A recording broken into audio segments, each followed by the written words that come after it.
Yo, what's up, everybody? This is LB back at y'all with another one. Shout out to the whole LDBC. Hit the video like, hit the subscribe, ring the bell whenever we drop a video. That way you get those notifications. Also, subscribe to the Patreon. I believe a link to the Patreon when the stream is over with. So this is an open forum. I'm gonna cover some couple news real fast, some sports ideas, and then we're gonna talk about whatever you guys want to talk about. Okay. So, news today, as of about a half an hour ago, got word that Derek Chauvin. Now, if you don't know who Derek Chauvin is, this was the guy on May 25th that had his knee on the back of George Floyd's neck for 8 minutes and 46 seconds and effectively killing him in the process. He has been released from custody on $1 million bond. Now, he's been the last of the 4 police officers because the other 3 are already been released on bond. So he was the last of the Mohicans, right?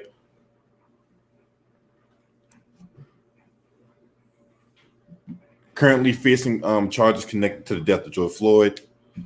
He was being held at Minnesota Correctional Facility, Oak Park Heights, where he also been appearing in court remotely for all but most recent hearings, during which he and the 3 other officers, J. Alexander Kuhn, Thomas Land, and Tu Tao, appeared in person. Now, Chauvin had left the facility at 9:40. That's Central Time, so it was about 10:40 here on the East Coast, and to be transferred to Hennepin County Jail in order to post bail. And he left the jail at 11:22 a.m. So about 12:22 Eastern Standard Time. Now, he had been in the maximum security prison in Oak Park Heights since late May. Now, he would have had a $1.25 million bond. Had he posted that bond, there would have been no conditions. But since he posted the $1 million bond, there are some conditions. Okay? He cannot leave the state without written court approval. He cannot have any contact whatsoever with George Floyd's family. No direct or indirect contact, not even no social media. Okay? He must make all court appearances, right? He cannot miss any court appearances, all right?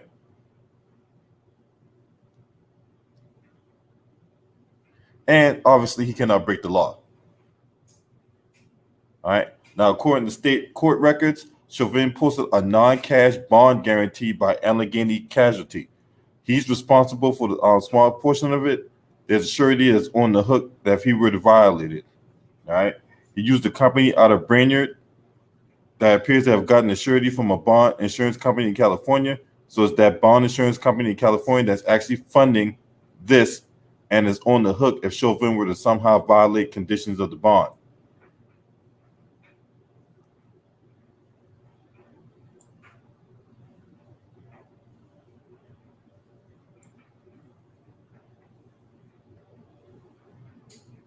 Now, just to give you a recap on what he's charged with second-degree murder, third-degree murder, and manslaughter. Now, video that was taken by a witness at the scene of Floyd's Memorial Day death outside of Cup Foods on 38th Street South and Chicago Avenue shows Chauvin with his knee pressed down on Floyd's neck for almost 8 minutes. The video sparked days of protests and violence in Minneapolis and demonstrations around the world.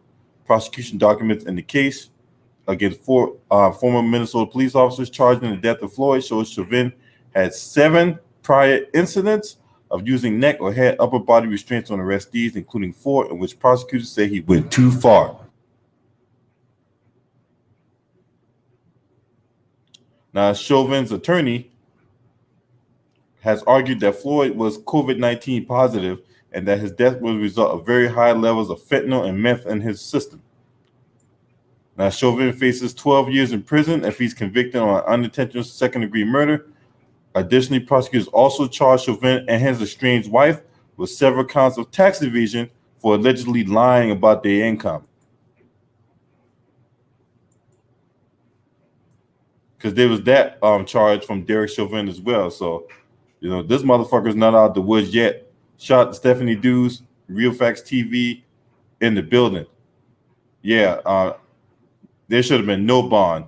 Now, let the games begin, because I really do believe that there's probably going to be a price on his head. Yeah, they're going to go after him.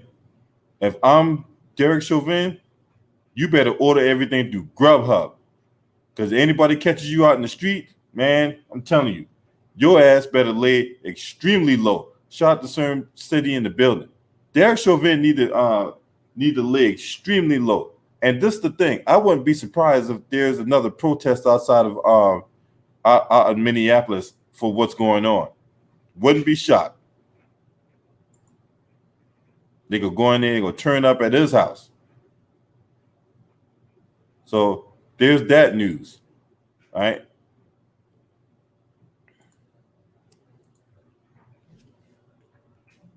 Hope everyone having a good day today. We'll talk about some other news. All right. So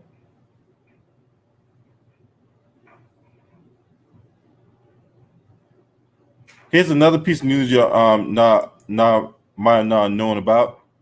So John McAfee. Now, if you don't know who John McAfee is, right? John McAfee is the dude that founded the software for McAfee, right? So, when you run virus scans on your computer, or when you're look for that spyware or whatever like that, yeah, that's the dude, right? Well, he's been arrested for tax evasion. That's right.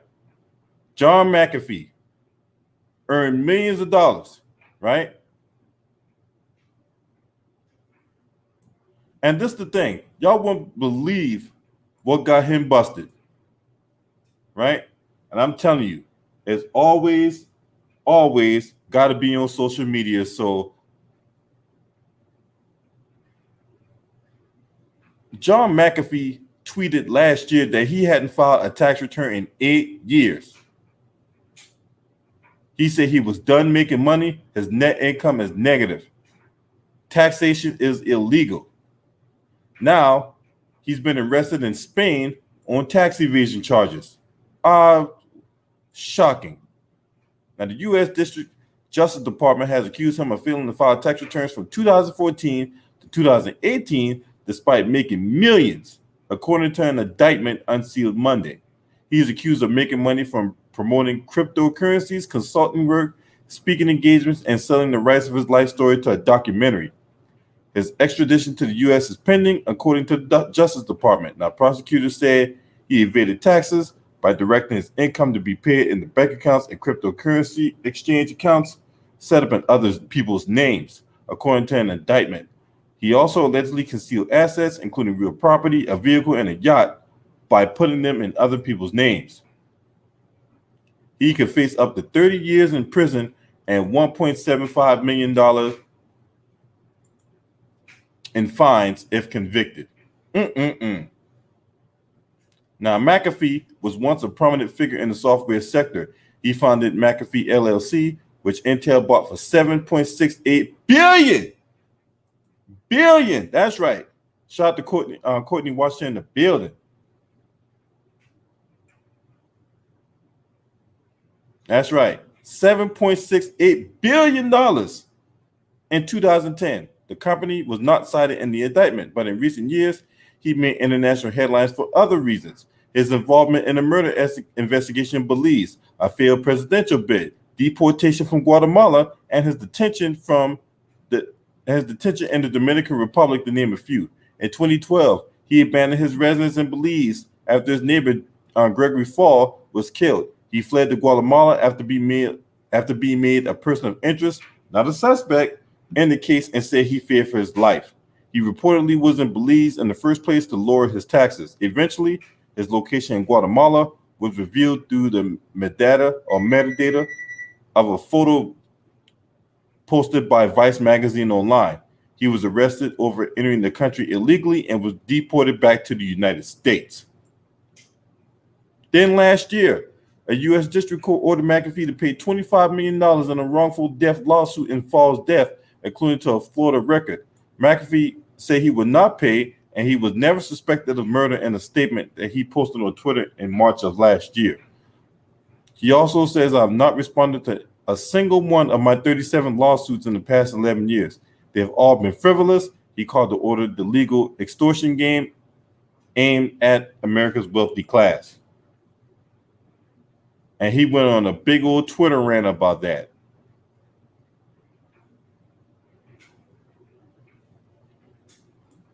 Now, he also goes on to say that he claimed to have no assets and said he couldn't pay even if a lawsuit demanded it. So let me get this straight. You got $7.68 billion, but you ain't got no money to pay your to pay this lawsuit? Crooked ass motherfucker, man. Goddamn. Now on Monday, the SEC, or the Securities and Exchange Commission, filed a complaint in the Southern District of New York against McAfee. The complaint accused McAfee leveraged his fame to make more than $23 million wrongfully from 2017 to 2018. He's accused of recommending initial coin offerings of cryptocurrency to Twitter followers without disclosing he was being paid. Instead, he passed it off as an unbiased investment advice. At the time of the writing, he has 1 million Twitter followers. This motherfucker's a crook.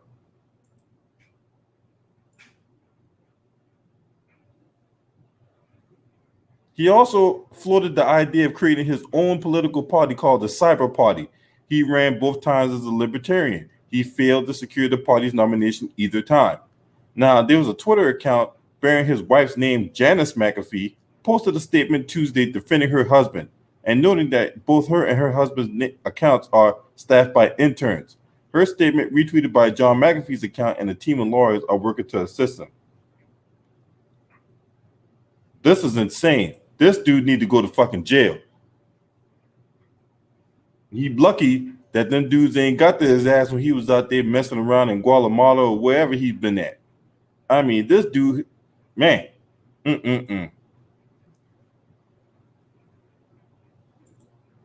I mean, oh, don't worry, Courtney Washington. Trump gonna get his day. You know what I'm saying? Trump gonna get his motherfucking day. It's just a matter of time. Now, why you think Trump was doing all this, all this, that, and the third to try to keep himself from going to prison, right? Out there in Iran, because they want his ass. Them motherfucking Iranians want his ass. So Trump doing everything he can under the sun to try to keep his ass back in office.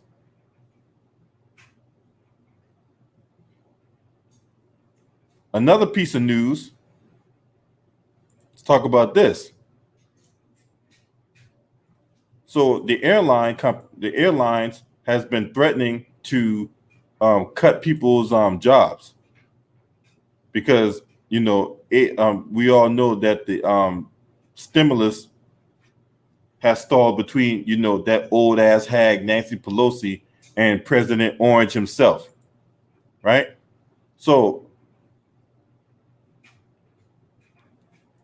and this is a question about these airline companies.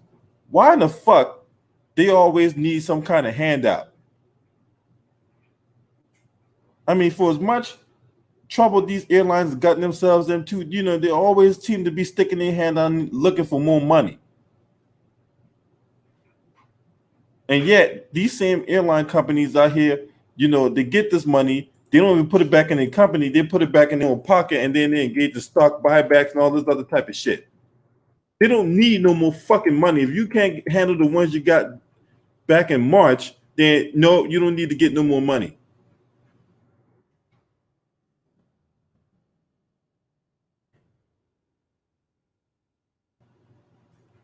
Look at this. So get this, y'all. For example, United Airlines CEO Oscar Munoz last year, $12 million in compensation. So he received $12,643,005, right? Of this, $1.25 million we received the salary. $2,887,500 was received as a bonus. Zero was receiving stock options. $8 million was rewarded as a stock, and $442,000 was made came from other types of compensation. But yet they out here screaming for more money to keep themselves operational. This dude gets himself all this money, right? But yet he looking for more. But yet you got these airline companies looking for more money, right? Because oh my God, I can't afford for us to go under, right? But yet what they do now, they took this this loan that they got under the pretense that they weren't going to lay off or furlough anybody. And look what happened. They laid off and furloughing people, and yet they got their hand out again. I'm telling y'all, man, there's some greedy ass motherfuckers out here, yo. But anyway, 40,000 workers furloughed in recent days. Airlines and their employee unions are pleading with Congress and the White House to pass an extension of federal payroll to support the industry. The labor and industry group sent congressional leaders a letter on Wednesday urging them to pass legislation that will provide a $25 billion in direct payroll grants to airlines, allowing them to keep paying employees through next March.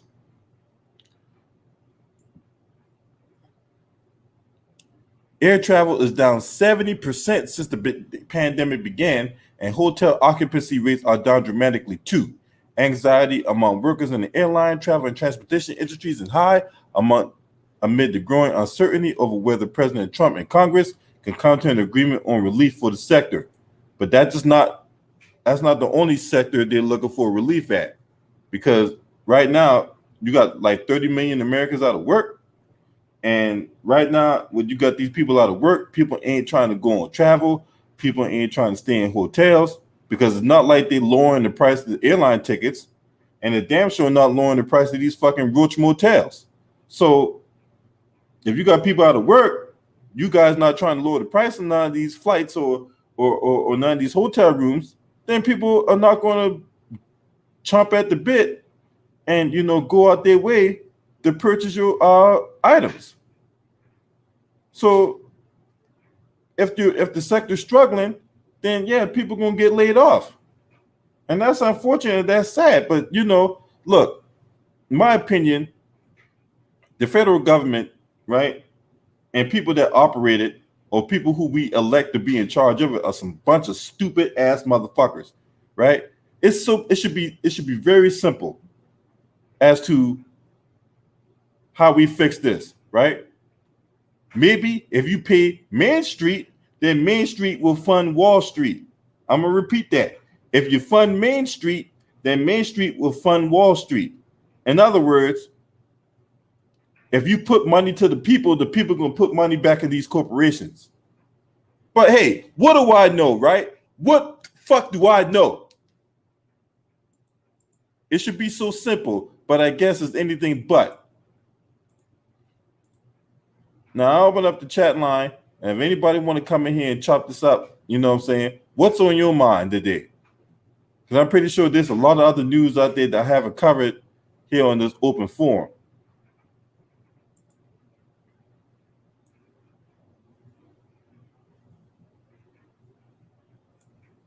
But you leave it up to these people, up to these Democrats, right? And you leave it up to Trump, both of them pointing the finger at each other.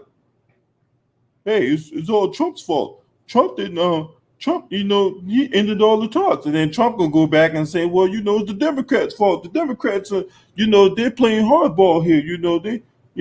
They got the worst proposal in history. Yeah, Stephanie, I don't know how to do all that yet. I should have a phone line, but I don't know how to do all that yet.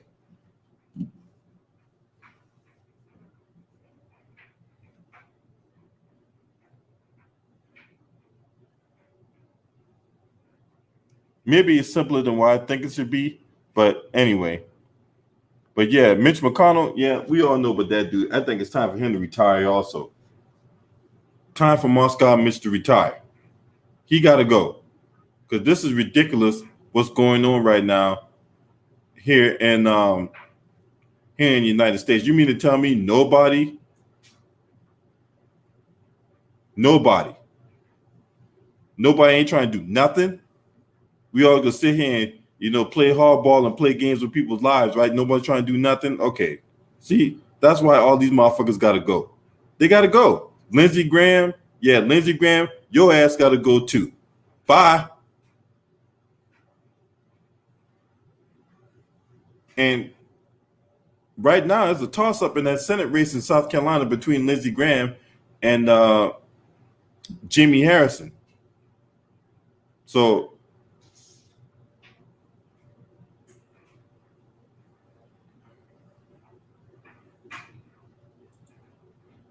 you say, why they call him Moscow Mitch?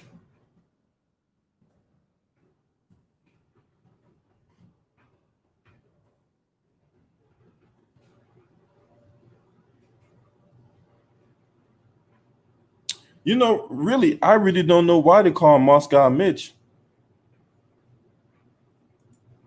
I gotta figure that out. Maybe because they think he might be working with Russia or something like that. But anyway, if they're all crooks, all them politicians up there are crooks, and they're gonna sit up here and lie to you, talk about, yeah, I promise I'm gonna do this, and I promise I'm gonna do that. Motherfuckers, y'all ain't promise. The only thing y'all promise to do is line y'all pockets after you whore yourselves out to these special interest groups and political action committees. That's the only thing we guarantee that is going to happen. Now, are they going to benefit the black community in any way, shape, form, or fashion? Nope.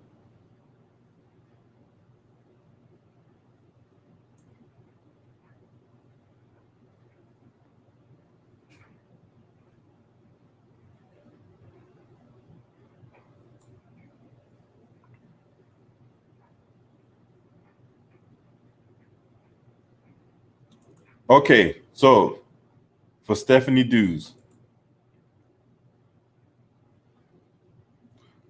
yeah, then Trump was talking about getting rid of term limits. Yeah, they're not going to do that. They are not going to do that. Nope. Definitely not going to do that, because that means their jobs is on the line. So he got the name. This was in last year, right? For Mitch McConnell. So Mitch McConnell got the name in July last year after he blocked election security bills that had bipartisan support. The move came right after more warnings were made public about Russia's attempt to interfere in the 2020 election. He had been called Moscow Mitch by constituents and colleagues alike, and he made it clear to Hewitt that he can only give himself unflattering nicknames, like the Grim Reaper. He called himself the Grim Reaper for bills. Yeah. Not only he called himself the Grim Reaper for bills, he said he's strong as mule piss. This motherfucker said that. But yeah, he said Moscow Mitch is over the top. Yeah, okay. Is the vice presidential debate tonight? Yes, it is. Yes, it is. So let's talk about that for a second. Right? We got scam artist Kamala Harris versus the current incumbent Mike Pence. Now, look, if you've never seen a Kamala Harris debate, okay, you're gonna see. Oh yeah, I'm gonna see, because I'm definitely gonna talk about this shit tomorrow, Stephanie. Right? You're gonna see how bad this woman is. Right? Now, provided that she knocks this thing out the park, which I highly doubt, right? You're gonna see how she fares when you ask her questions that has not already been prepared for her. Watch what I tell you. What's her nationality? Hey man, I don't know what her nationality is. She ain't black, okay? That we can just go ahead and get that out the way. She is not black. Ain't never been black.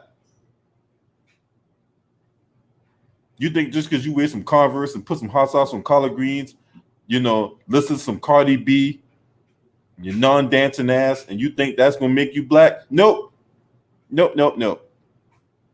So what's her nationality?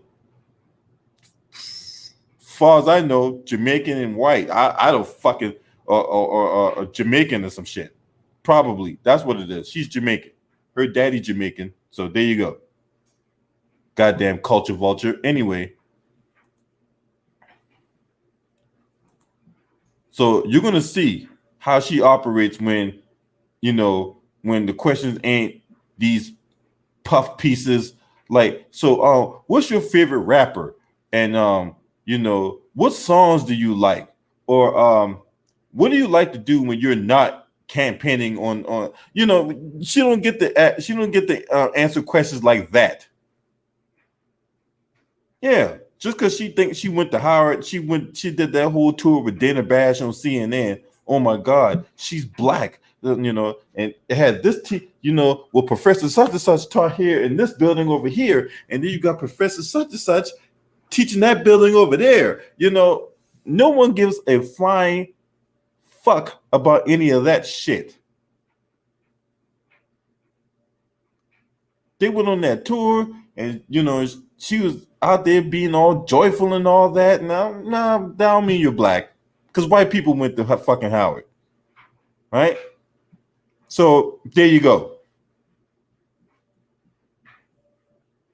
Oh, so where was all her sorority sisters at when she was out there running for president? Did they come to her aid? Was they out there in full force in support of Kamala Harris? Was people out there just falling over themselves and coming out in droves to support of Kamala Harris? No. So no. Goddamn culture vulture. Y'all gonna see what I'm talking about tonight when it comes to this woman. She could be just as bad, if not worse, than Donald Trump.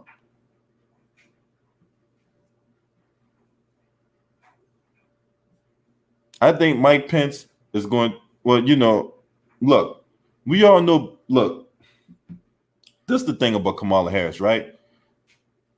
She was utterly and thoroughly rejected in her own state.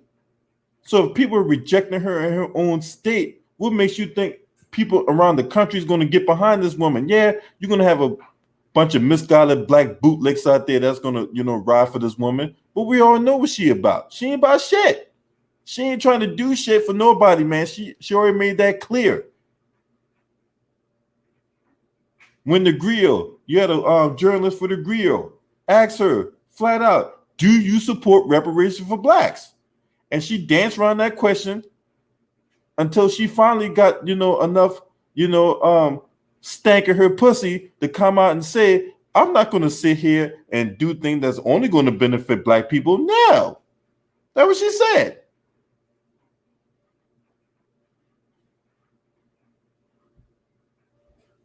So, as far as I'm concerned, this ain't nothing more than political theater. It's going to be, hopefully, this won't be nearly as bad as the during Trump Joe Biden debate, because that was a fucking shit show. That was a pure, raw, unadulterated shit show. And I don't know. Matter of fact, I gotta figure out where they're gonna hold that debate, because it can't be in DC, because DC got an outbreak going on in the White House. So where is it at? Oh yeah, that debate I think is gonna be on NBC. Or is it okay? So it's in Kingsbury Hall, Salt Lake, Utah. So in Salt Lake City, Utah. And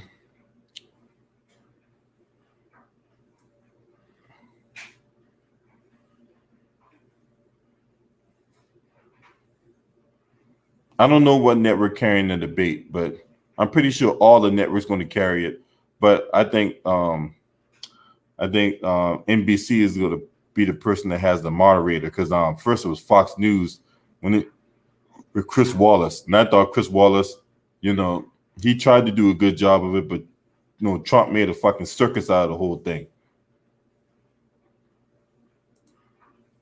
So let's talk about this, right? So Pence and Kamala Harris gonna meet in this debate tonight. So they could be barriers. They can be 12 feet apart. They're going to be using plexiglass barriers between the candidates and requiring everyone in the audience wear masks. Yeah, because that worked out for the Trump family, considering that they were there and they ain't wore no mask at all. You had the first family, Eric, Don Jr., Ivanka, all them motherfuckers just sitting down there with their legs crossed, not wearing no mask, not social distancing, no nothing. I mean, see, it's just arrogance. It's not just a perfume, it's a way of life, you know? Arrogance. Anyway, so the risk about the Iran debate led some Democrats to question why the contest was even happening, particularly given Pence's proximity to those who have recently tested positive.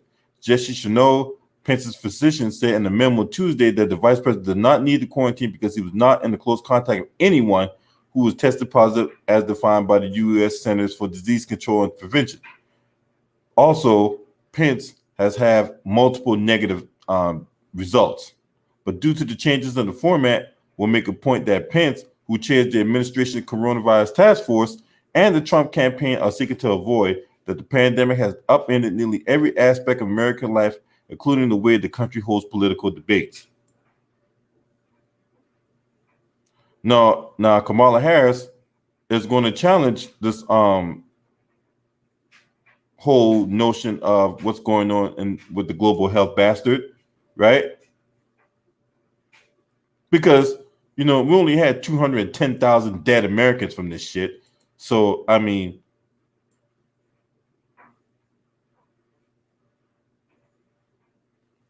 but as far as all that, see that to me about Kamala Harris, right? This is my thing. I don't give a fuck about what her policy is because this is the thing. I don't think she has a policy. I don't think she has a plan. I think it's not more than copy and paste it from the Obama playbook, right? Because Joe Biden, let's face it, he don't got a creative bone in his body either. He's going to fucking take that playbook that pretty much President Obama himself, I think, put together back when they were in office together, right? But Kamala Harris got some explaining to do about her policies, right? And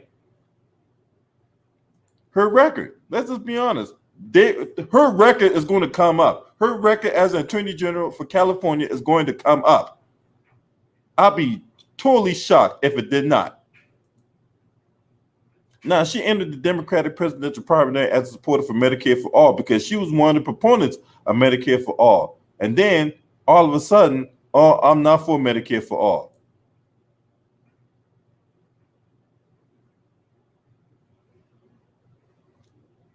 By the time she dropped out in December 2019, the senator from California had rolled back her support and unveiled her own plan, which called for transitioning to a government-run program over 10 years, but allowing private insurers to participate.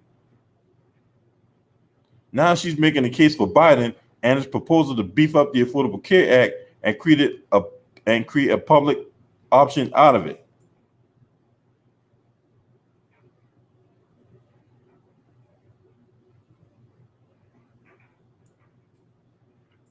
So those questions that's going to be asked. The question is going to be asked about what's the plan for COVID-19? How are you going to take care of Americans? What about the job situation? What about healthcare? What about the same simple song and dance that get asked about during these debates or whatever like that? Hey, what's your plan on immigration, infrastructure, taxes? What's your plan when it comes to, because remember, I forgot. Another thing that's going to be talked about as well is the Supreme Court. And two things are going to be asked about the Supreme Court. A, should they expand the number? Because right now it's at 9, and that is not a set number. Okay, they can increase it, they can decrease it, whatever they want to do. But that's going to be one of the questions. The second question is going to be asked, right? Should the Republicans have waited until after the election to appoint a new Supreme Court justice? Because remember, back in 2016, Moscow Mitch blocked Obama's appointee after Antonin Scalia died. And that was 9 months before the election. All of a sudden, now in 2020, we got Ruth Ginsburg died, right? But yet, it's our constitutional right to appoint a member of the Supreme Court. The American people have voted us into office, and this is our constitutional right. Yeah, feed us that whole bunch of bullshit ass word salad with no flavor and no calories, will you? So what happened back in 2016 when they all blocked it? Bunch of goddamn hypocrites, man. Hypocrites.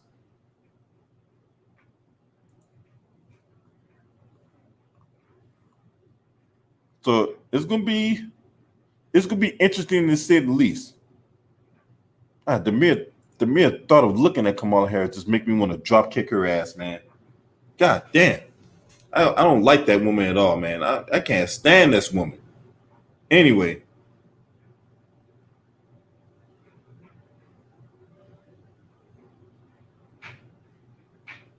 Kaka.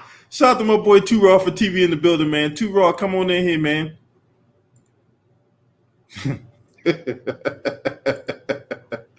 Kaka. Oh shit.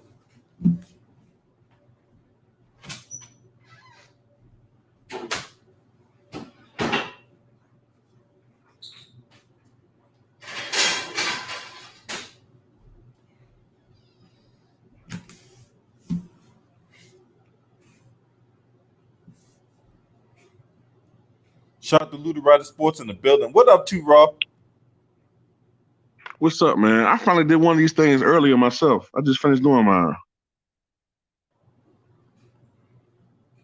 A live stream. Oh, for real? Shit, I ain't get the alert. Damn, I would have came in. They never give out alerts, man, for me. Yeah, I did one. I was messing around with it. At first, I did one, and I couldn't figure out what was causing the echo. So then I tested, and I figured out what the problem was. So yeah, I just did one talking about why the polls aren't wrong. You know what I'm saying? Like everybody keep talking about the polls were wrong in 2016, but they weren't. It's just that people weren't interpreting the polls right. You know, she did win the popular vote. Yeah. You know, so yeah. But I was saying like, basically, like, you know, in my opinion, the election is over. Now it's more about, I'm focusing more on like post-election violence, how bad it's going to be. Are some of the key GOP members going to lose their seats? You know, it's past whether Trump going to win or lose. It's how bad he's going to lose to me at this point. Yeah. Yeah. I know you're not talking about that. I was just making that up. No, this is open forum, so we talk about whatever. This is open forum. Oh, it's open forum? Oh, yeah. But yeah, that's what I was talking about, man. You know, to me, it's over. Like, as far as like whether the election's in doubt. Oh, as a matter of fact, I just saw this. I was doing a little bit more research.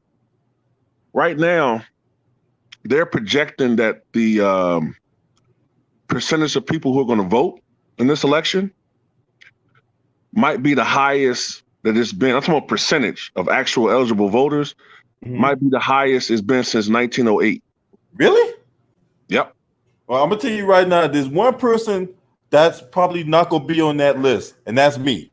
I'll tell you right now. I will not be part of that turnout. Yeah, I feel you, man. The choices in this election are pathetic. Oh, but man, you know how most people are, man. They still use the failed lesser two evils. Yeah. Yeah, I remember picking up a Lyft ride, right? A whole bunch of chicks, right? It was like 5 girls, man. You know what I'm saying? And I remember when I was driving to their house, right? Driving them to their house, doing a Lyft ride, whatever like that, right? One of the girls asked me, so, you know, yeah, you ever thought about the lesser of two evils approach? I'm like, it's still evil.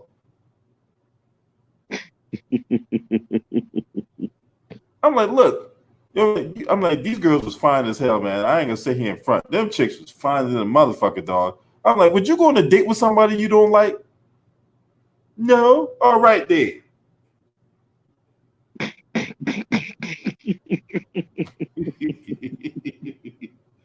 Oh God. Yeah, man. That's what most people doing, man. You know, they're using the lesser two evils. Because they're damn sure not they're going out there voting for Biden and Harris because they love the ticket. They don't. They don't. No. And you know what's funny? I saw that in a poll one time. They don't talk about that kind of poll where, you know, I've seen it a couple times, maybe on Fox News or whatever like that, or maybe on like one of the other neutral outlets that's neither right wing or left wing or whatever. Right. A lot of people vote for Biden because they don't like Donald Trump. It's not because of his policy. Yeah. It's not because of No, go ahead, too, Rob. I'm sorry. No, you're good. No. They're because they like him particularly or they care for Kamala Harris. They just hate him so much. Like, they hate him. And it's kind of similar to Bush in 2008, except for Bush wasn't on the ballot. But it's actually even worse. Because, you know, a lot of people just tired of Bush at that time. So, you know, it wasn't so much that they wanted change for real, but it's like they just got tired of Bush. Like, they were just tired of him and he was unpopular and all this. But with Trump, it's a whole nother level, though. It's like people really, it's almost like they consider it like a get back to vote against him. Like, you know, like they can't wait to just vote against Trump. It's, I don't know, man. Damn. Can't wait to vote against Trump. Right. Motherfucking racist ass. Hey, yeah, now, what you gonna do now? I vote against you. Yeah, okay, you might feel good for a day or a week, but you still gonna have the same problems on the Biden. I know. And he already told. So remember, we talked about dog whistles, right? I wanted to talk about this in a standalone video, but since it's open forum, we ain't got nothing else bad to do. You know what I'm saying? I got chicken cooking. Well, not yet, but still, you know, we could talk about dog whistles, right? So in case you don't know what a dog whistle is, right? It is code words that are used to excite one organization or a group without pissing off the opposition. That's a dog whistle. So when we hear about Joe Biden, right, and we're talking, and he said, build back better. What does he mean by build back better? Joe Biden? Yeah. Well, when did he say this? That's his campaign slogan, build back better. Build back better? I never actually heard that. I didn't even know it was a slogan. Yeah, that was his campaign slogan. Damn, I didn't even know that. So basically, we're going back to the Obama era. Everything was when President Obama was in office, right? Mm-hmm. And you can tell by all the moves that he's making. All this is designed to preserve Barack Obama's legacy. Oh, yeah. Okay. Yeah, I see that now. Okay. I didn't even know that was his campaign slogan. I honestly did not. I did not even know that he had an official campaign slogan. Okay, build back better. Yeah. Yeah, Joe Biden did say nothing. He told his campaign donors that nothing's going to fundamentally change. We know this. This ain't not new. Kamala Harris, man, she is a darling for the donor class. Yep. You think they nominated Kamala Harris because she's good on policy? Fuck no. This girl shot out two dead rappers for crying out loud. Right, Fife? Remember that shit? Yeah. She shot out the dead member of a tribe called Quest. Rest in peace to Fife Dog, by the way. And let's talk about 2016. Yeah, he died in 2016. Yeah. Right. Damn. Matter of fact, he died right before. Matter of fact, he died right before their album dropped. Remember that album they did? The last album they did was We Got It From Here. Thank You for Your Service. That was Tribe Called Quest last album. Okay. And he died right before that. What up, Lou? So hold up. Is it possible that Obama may be telling Biden what to do in this whole collection right now? If become president, that basically Obama may be running the country. Hey, I won't be surprised because remember too, remember Obama had a secret meeting, right? On the phone, he had a secret phone conference where he came out and said, "Do not estimate Joe Biden's ability to fuck this up." Remember he said that? Mm-hmm. So yes, Lou. Because I've been I would worried. not be surprised if Obama's running shit behind the scenes. Because I've been worried about the fact that Joe Biden is losing his mind, and it may be possible. Hey, why'd you think Michelle Obama came out and said what she said a couple nights ago, showing her support for Joe Biden? You think that was by accident? No. Yeah, it is interesting how the Obamas have quite a ear to this campaign or access to, you know what I'm saying? Like, like you can get a sense that some of the things that Campbell is doing could be like some advice that she's getting from Obama or maybe Michelle or their camp, but she's just so inept. She's so square that she's fucking it up. Hey, you do me a favor. Hey, I'm trying to put this chicken on the cast iron skillet. Hey, so can you run the chat real quick? You can take it wherever you want to go at. I'll just pick it up wherever you're doing. I'm gonna put this chicken on. Okay. All right. So, hey, I made some gumbo today. So, oh, you had some gumbo today? No, I made some. Oh, you made some? Yeah. Was it good? Like I just put it on. Like I started doing it like around 8 in the morning. I haven't ate it yet because I put it in the refrigerator because I had to leave for work. But when I get home, I'm gonna tear that thing up. Oh, okay. Wow. I'm looking at some of these comments. I don't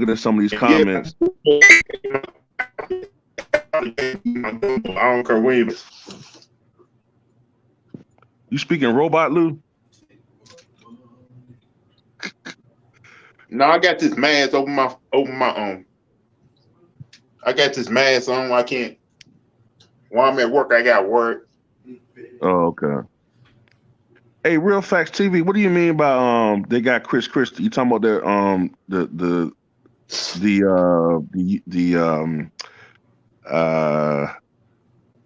trying to think of the word I want to use. You talking about that Rice Arona?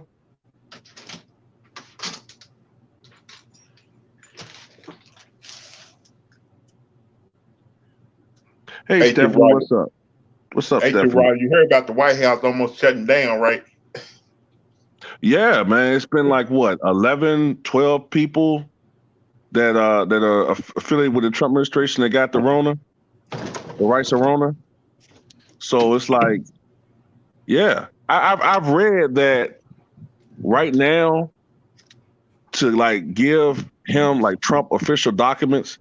Basically, people got coming there like with PPE on, like they got coming there with the medical gowns and the mask and the gloves and like some sci-fi movie, some boy in the bubble type crap.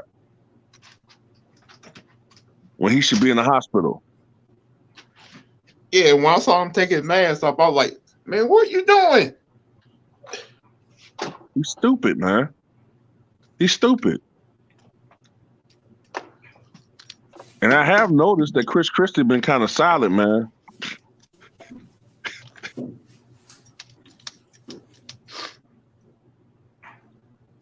I don't know, man.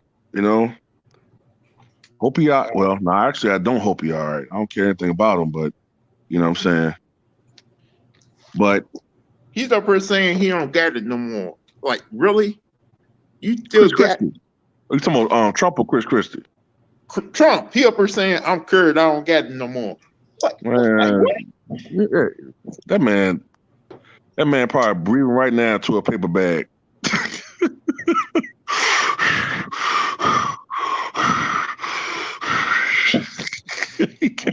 That man sick as a dog, man. That man probably somewhere with half-eaten cheeseburgers all over the fucking floor.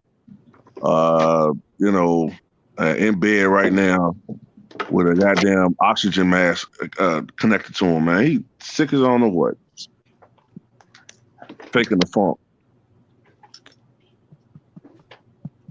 Hey, guys, I'll be right back. I had to do a radio interview. I got to talk shit about my football team. All right. Good thing I did that. Live stream earlier because now I'm by myself again. What's up, Lakers fan 87? What's up, Stephanie Dews? What's up, Real Facts? So, since this is open topic, I'm just gonna continue talking about the situation with the idiot in chief that's in the White House. You know what I'm saying? He brought this whole mess on himself. He chose to run for president 5 years ago, right? He thought that the job was easy. He thought that this was going to be a piece of cake. It's real easy to be on the sidelines and criticizing somebody, thinking they ain't doing a good job. But then when you get to do that job yourself, you finally get to see it's not so motherfucking easy, is it? It's not so easy. And he's been a colossal failure. He can't lead. He doesn't know what leadership is. Because he's always had everything handed to him in his life. Money, opportunity. You know what I'm saying? Everything has been handed to him. So anytime he goes through a personal struggle, he reverts back to a little 3-year-old kid. I didn't get my way. Oh, everybody hates me. Oh, everybody's against me. Oh, feel sorry for me. Everybody, I got this big ginormous bald spot. How did this happen to me? I'm Trump. This shouldn't happen. Oh, I'm such a good person. I'm a good person because, I've paid $300 in taxes, and good people pay their taxes. Get out of here, man. You fucking crybaby. The orange orangutan. Yep.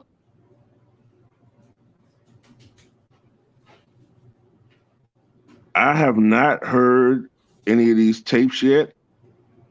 I have not heard any of these tapes yet for as far as the Breonna Taylor grand jury tapes. No, I haven't heard anything about that yet. I did hear something that I don't know if it's true or not, but I think that they're putting pressure on Kenneth Walker from what I've heard and read, they're trying to put pressure on Kenneth Walker to turn on Breonna Taylor and to try to change what happened that night, like make it seem like she was a shooter. And I heard something to that effect. Oh, they're on SoundCloud? Okay. Right. I've done more for Abe Lincoln. I mean, I've done more for black people than Abe Lincoln. I've done so much, but yet they don't appreciate me. That's the problem with the blacks. They don't appreciate anything ever. Mr. President, you can't say that. Why can't I? What else do they have to lose? Idiot. You're an idiot. You're stupid. How did you make it this far in life and be this stupid? Oh, I forgot. White privilege. That's why.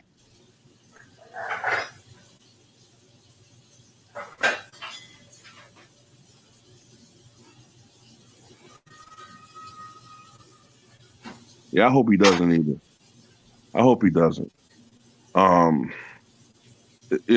really hope that this whole situation, like it does with most coons like Daniel Cameron. I hope this situation blows up in his face, and that he gets what's coming to him.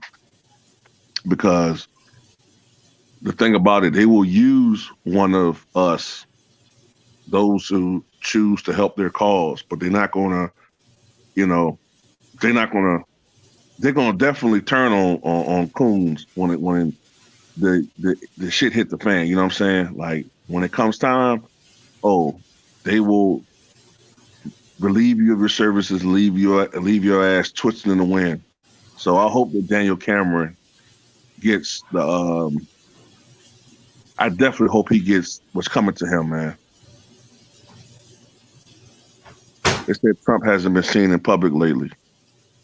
Look, I remember when Herman Cain got it, man. I think he attended that Juneteenth rally, and then he started getting sick at the beginning of, I think it was like late June, the beginning of July. And he got in the hospital, and they said he was doing fine. He was doing great. They kept saying he was doing great. Middle of the month, he's doing great.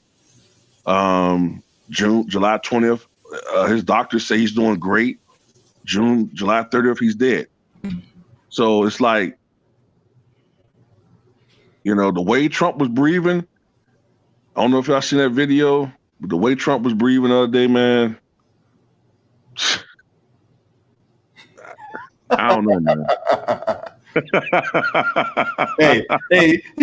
Shout out to my boy Sports 101 TJ in the building. Hey man, you see when he walked out that plane, he went up those steps. I think he struggled to go up those steps, right? Right. So he struggled to go up those steps. He took up that mask. He's like,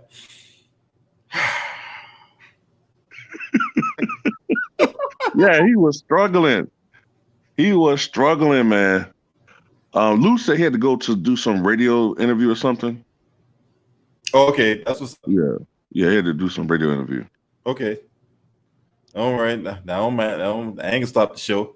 Right. Okay. But yeah, man. Now I was just telling them like, yeah, man. That's it, man. Go ahead. I was like, man, that shit gonna kick his ass. Watch. Yeah, and you know what? And I was starting to believe he was faking. I was believing. I said, you know what, man? Maybe they right, man. Because why is he riding around an SUV with other people? He can't be that reckless a person. I know he's a terrible human being, but he can't be that reckless. Yes, he is. He don't care about nobody. Nope. But himself. Yep. If you don't benefit him politically or financially, the motherfucker basically won't piss on you if you're on fire. Shout out to John Howard in the building. Yep. Yep. He definitely won't. So it's like, I don't know. And then, what I'm saying, now I think he's starting to like come out of his delusions and starting to see that it's actually a possibility now that he might actually lose. And now he's like going full scorched earth, like stopping the the Rice-A-Rona stimulus package talks, negotiations. I be forgetting it, but you can't say that. He's stopping the Rice-A-Rona stimulus package negotiations, not even realizing that makes him look terrible. It makes you look like you're basically blackmailing voters into voting for you unless you want to give. And he doesn't even really have any like sway in that, really. That's Congress. Yeah. So it's like showtime in the building. It's right. Showtime at the Apollo. Yeah, what's up, man? Man, be up here. You know what I'm saying?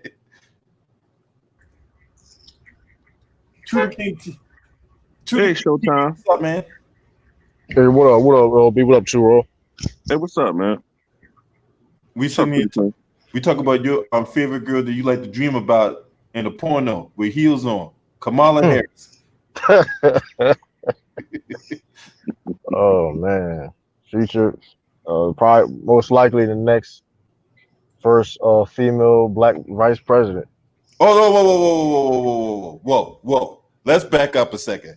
First of all, she ain't black, okay? Okay. Oh, okay. Wherever they try to spin, man. Listen, don't listen, man. Like it's, I don't know, man. It's crazy though. It'd be one thing if she always identifies as being black, but Yeah, she only doing it like now. it's not authentic. It's like that's the whole problem. People, it's not authentic. I don't care. There's like, oh, she speaks. Well, she speaks well. People say she speaks well. I don't understand it. Oh, she is like, I well, call that the she, question. and it's like, well, oh, winning some of these debates. I'm like, well, look who she did going against. I mean, yeah, she gonna beat Joe, like that's not impressive. It's like you going like you got the upper hand debate with Joe Biden. Me, that's not impressive. You know what I mean? I don't look like. So it's like I don't know. It's like it's just everything about it is just like it's whatever, man. It's like y'all kid. It's like you don't really gotta do that much now because with Donald Trump doing like I don't know, like it's like kind of like he like they winning by default in a sense. I mean, Go ahead, too, Rob. I'm sorry. Hey, shout out to Exodore Hamlin in the building. Hey, man, I appreciate you for subscribing to my channel, man. Really do, man. no, I was just saying, like, yeah, I mean, number one, she ain't really that great a debater because Tulsi Gabbard basically destroyed her initial campaign. Yeah, that's what I be saying. Like I'm like, yo, y'all make it seem like she be like winning, like landslide winning these like debates, and she don't. Like she ain't won shit. Exactly. Like, come on. She has not won anything. Matter of fact, just like Two Raw said, man, look, goddamn, Tulsi Gabbard pretty much put the proverbial nail in the coffin when it comes to the scam artists. What up, Exodore? Right. Word. It's crazy because like, What's up? Yeah, it's How like, y'all doing that? Yeah, you can say you got the best. Like, what up? You can say she had the best of Joe Biden. But that's still not. That ain't saying much though. That ain't saying much. Like, which is funny because like she was saying Joe Biden all this and that, but now they team up with each other. Like, come on, that's what I don't like. It's like that's what I didn't like. It's like okay, this is like so y'all was saying all this stuff to each other. Now y'all working together. Come on, man. Like that's like because they were saying things against each other. Was like it went like it's like they went like like you allegedly call that man. You allegedly call Joe Biden a racist, but now y'all working together. Cap City, Like, baby. come on, that's corny. That's real corny. Exodore, what you got on all this, man? All facts did True to King. What you got on this? Go ahead, Exodore. You good?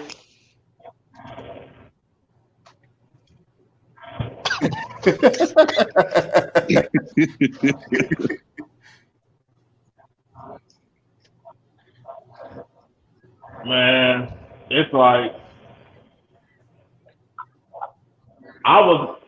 to me, I'm not going to vote because I don't believe in both of the parties. I don't believe in both of the parties. So why should I vote for her? You know what I'm saying? Right. And none of the parties ain't for the black community. None of them. You know, and when she was running and doing her thing in California, she put most black people in jail for little things, for little charge.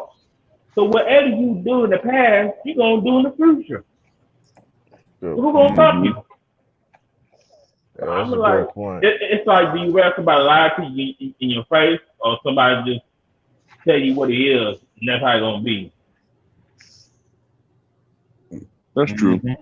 Yeah, that's another thing. And Joe Biden and his other fools gonna stab you in the back. Right. So how you want to take it? Yep. And for me to really make a change for America or just for black people, just make a change, you're gonna have to overthrow the government. You can't change the government from the inside because it's just been going on for 45 presidents.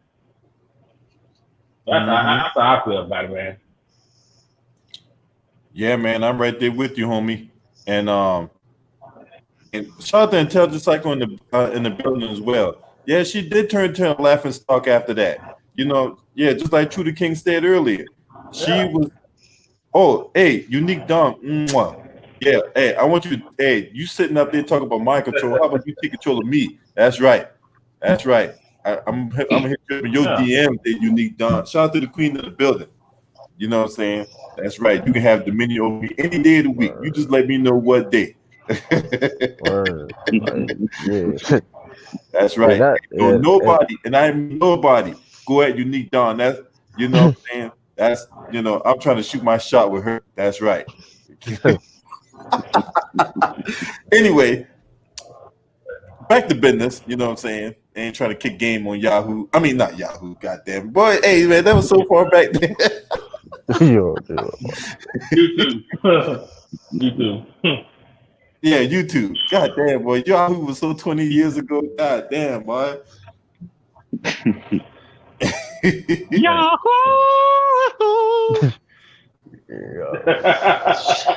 I remember that shit. Right. Hey man, I used to stay up in the black chats, man. God, man, I miss that, man. What? Yeah, did they have a white woman? Did they have like a white woman who's a race car driver promoting Yahoo? I forgot her name. Danica Patrick. With Danica Patrick. Danica Patrick. Yeah. That turned into a little sex drive right there. I like, damn, she supposed to be hardcore. That turned into a little sex driven. Yeah.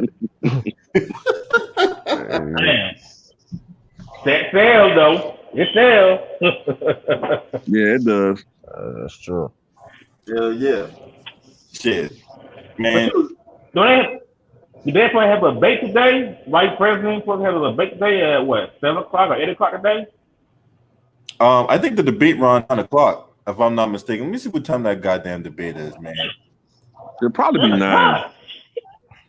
Is it 10? Yeah. I thought it was okay. It's at 9 o'clock. 9 o'clock, okay. Yeah, that's gonna be interesting. I mean, I think it's gonna be like an even debate. Hey, speaking of which, Trump is trolling Kamala Harris right now. So it's a Trump campaign saved the seat at tonight's debate for Kamala Harris's favorite rapper alive. That's what I'm saying. Like, you can't like. If I was wait, you good? No, if I was the vice president, I would attack her what she already had done. Attack her record. Go ahead, man. With everything going on with the you know what? Hey, with everything that's going on, right, with these police officers, right? Police killing unarmed black men and women, right? Mm-hmm. Yeah. If I'm Mike Pence, I'm going after her prosecutorial record, yo. I'm going after her. Yeah, all day. Right. All day. Focus. I would pound that foot. I would pound that like motherfuckers be pounding footballs on Sunday. You know what I'm saying? I don't really watch football, but word. Man, look, I'll pound that home. She's like, look, now with everything that's going on with the police, right? Did you hear anything about her talk about punishment for these police officers? Nope.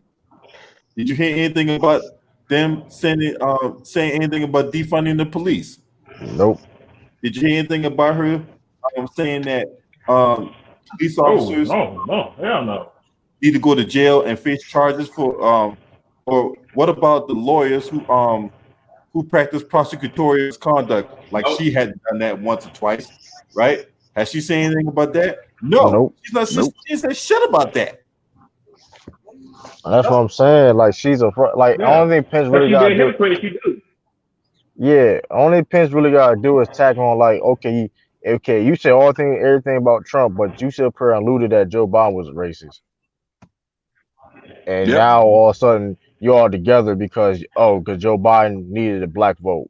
Let's just be honest. Only reason why you there because because the Democrats needed they wanted to persuade black voters. Let's be real. What they do for Obama? Yeah, let's be real. You were trying. They like come on. They needed let's be real. And Joe Biden needed like a lot. People gotta realize like Joe Biden needed a lot even to get here. Like he needed so much endorsement. Like he got so much help to even got where he at. when it comes to like being in this spot right now because like he wasn't the right he's not the right dude. Clearly not the right dude. That man he had to get endorsement. He had to get endorsement from Barack Obama the last minute, a whole video. Like, are you serious? Like if he was that if he was that supposed to be that guy, why Barack Obama had to do a whole video about hey, I do it Joe Biden. We all know he was your vice president. Like it's like come on. It's like you gotta do all this extra stuff. You did 2 of them. Yeah, that's what I'm saying. Like You did 2 of you them. did a whole video. You did like come on. 25 Like, minutes commercial. like why you had to put a whole video like I endorse well that's a well no shit. I was your vice president. I was like, come on now. Like that don't even make any sense. Then it's like all the people they gotta have all these people that endorse this man. Why got all these people gotta endorse this man when it comes to like it don't make no sense. Bernie Sanders had to like we had to Bernie Sanders had to make a video endorsing this man. Like, come on, dog. It's like it's just a bunch of it's foolishness and it's like it's freaking That's beyond fraudulent. foolishness. That's beyond foolishness, bro. You right Yeah, about because they're trying to get the black vote. That's all it is, man. It's trying to get the black vote. Because if Joe Biden didn't have the black vote, then it'd be a whole different discussion. Speaking of that's all it is. black vote, remember Joe Biden wasn't even. He was losing. He was like in third. Exactly. Heading into the South Carolina primary. Matter of fact, Bernie Sanders had all the fucking momentum going into that primary, right? Facts. Yeah, he did. Exactly. Yeah, he did until Obama stepped in. Yeah, and then who else endorsed him? And then you know what? I grew what up. State? What was the first state he won? And that other person, who else endorsed? South Carolina. He got who endorsed him? Hold on to the king, because I'm about to go on a rant. I'm about to go on a rant. Hold on, y'all. No. It was Jim Clyburn of South Carolina. Exactly. That cool ass. On a rant. All right. That cool ass motherfucker. Right there. That shit right there pissed me off. I'm disappointed in you South Carolinians, man. You know what I'm saying? I grew up there, right? That motherfucker had no business winning that shit. And what the number one reason people say that they voted for Joe Biden? Oh, he was Obama's vice president. Yeah, that and also they want to vote. This get the black vote, right? Just because he was Obama's vice president, get the fuck out of here! You make me sick. You piss me off. You almost make me excommunicate myself from you. Hey, LB. That's why I wanted videos I did. I called out elder sellouts. Some of my folks gonna vote for Democrats regardless because they can't stand Trump. Then get this, y'all. Man, fuck that. Clever, aka Steven from Django, right? Man, fuck that. Yeah, but it's not about that though. We talking about before like the primaries though. They picked Joe Biden before that. Like, listen, that's all cool and all, but that man was losing, and they had did all this. They did all this extra stuff to try to portray people and all this. Like, exactly. Clyburn, he endorsed, like, come on, man. He's trying to get the black. He didn't have the black vote. I thought Bernie. He didn't have the black vote. It won't surprise me Biden ain't gonna get that much black votes compared to Trump. He gonna get more. He gonna get enough. You really gotta watch Biden's campaigns and press conference. I'll say this. He'll probably get the older black vote. But you might be right. He might get the older black vote. He'll get the Yeah, he got them in the bag. Anybody younger than 50? Definitely not anybody younger than 40. Hell no. Man, some people, man, he gonna get enough, man. The simple fact that, like, it's just foolishness, man. You got it's just come on, man. That man literally was losing the black, he don't got the black vote like that, and they try to push the agenda, man. Like, we all know what it is, man. Mm-hmm. That man was losing. Always. That man was losing everything. That man was third place. He was losing. He been losing for over 30 to 40 years. Man lost almost all. That man lost all his debates. We don't know if he gonna last. That man lost all his debates. By the way, y'all gonna last long in the president. He's a bona fide liar. That dude's a bona fide liar. Yes. You lost a debate to Kamala Harris. Get out of here, man. got scored. Like you was losing. You were losing. And also, and y'all also don't forget the last couple of times he ran for president, he had to drop out. I think the one he a loser. He a criminal loser. Oh, by the way, and the one time he dropped out because they found out. Stories. Oh yeah, that's it right there. That man a loser, man. That man now also he in a predicament now. He got to get all this extra help. He's a loser, a liar, and he loves touching kids. Word, that man got training wheels. That man got training wheels on right now, man. That man he got all the extra help in the world. Come on, it don't make no sense. It's like people falling for it, man. People fall for the scam. Mm-hmm. They do because they don't do no fucking research on Biden or Trump.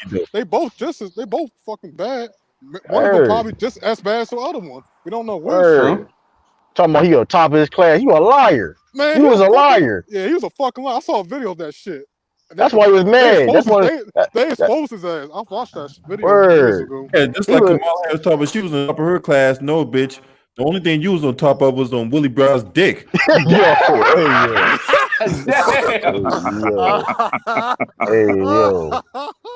Yeah, she don't even talk. She don't even mention Willie Brown. That's disgusting. She don't even mention Willie Brown, man. She used him. Yep, and he used her. You know what I'm saying? He was using that. Right. Hey, he was using that love slit every day and twice on Sunday. Uh-huh. Come on, it's a good chance Kamala Harris probably just worse than Joe Biden because Kamala, she already know about Joe Biden's dirty ass. Man, she just be lying, man. It's like she do. Like, how you gonna sit for and lose somebody that's racist? Now you gonna team up with that person? She want that status. That's come on, man. She want that status. She'll do whatever it takes. That was corny to me, man. Well, here's the thing. The DNC wanted Kamala to be that nominee, but here's the thing. We're not exactly fucking with her. That's why. Yeah. Like, come on, man. And by the way, I'll probably make y'all a bet.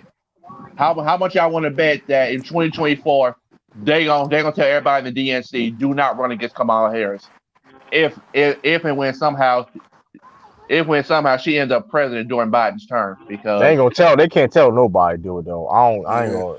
They ain't gonna tell nobody. Why she meet up with Pete Buttigieg the other day? I say this though. She probably get a term before 2024, depending on Joe Biden's health. Hold on, what turn where? In the presidential suite? Yeah. Or a turn in the presidential suite at the Hilton?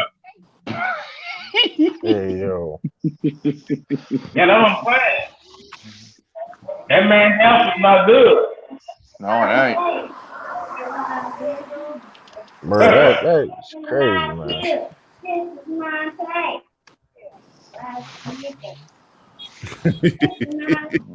Man, y'all know I don't like this woman, man. You know, this is a classic case of women sleeping their way to the top. Why can't Kamala have no That man's health is not good. It's like no. It'd be one way from the president. Yeah, I don't like. Last long. Yeah, 4 years. Don't like her either. She probably. I don't like her. I'm glad her in 2016. Yeah, hey, you know, No. She slept her way into her position that she's in now. Yeah, that's what I'm saying. I'm like, look, this is my advice for Kamala Harris, right? Keep your head up and your legs closed. All right? Mm-hmm. That don't make no sense, man. It's probably too late for that now. Yeah, there probably is too late for that now. It's too late to turn back now. Yo. It's too late for that. Mm-hmm. Shout out to the building. Yeah, man. We all know what's up, man. Hey, look, this is the thing. When we say no vote, no kidding. Hey, extra man, you look like Luke Cage, man. You know what I'm saying? Hey, your picture remind me of Luke Cage. You remember that TV show, Scandalous? Oh yeah, Olivia Pope. Hey yo, Olivia Pope. Like, I don't understand. Like, word. Like, now she all of a sudden she want to be the first. Oh, for real? On the black dish. Yeah. Yeah, Live the Pope. Yep, that was she reminded me of. Yep, Live the Pope. Yep. And people fall for the scam, man. All of a sudden, she want to be blackmailed, man. She was the first Indian a couple years ago. Like Barack Indian such Obama, and such. he's not. But she's Barack not Obama's black. She's an fully black. Indian. Her dad's Obama's a an half Indian. breed. Obama's a Come half on, breed. man. They fool us. Obama's a half breed. I mean, We know that. the thing about Obama was though, Yeah, you Obama was the thing about Obama was it was consistent.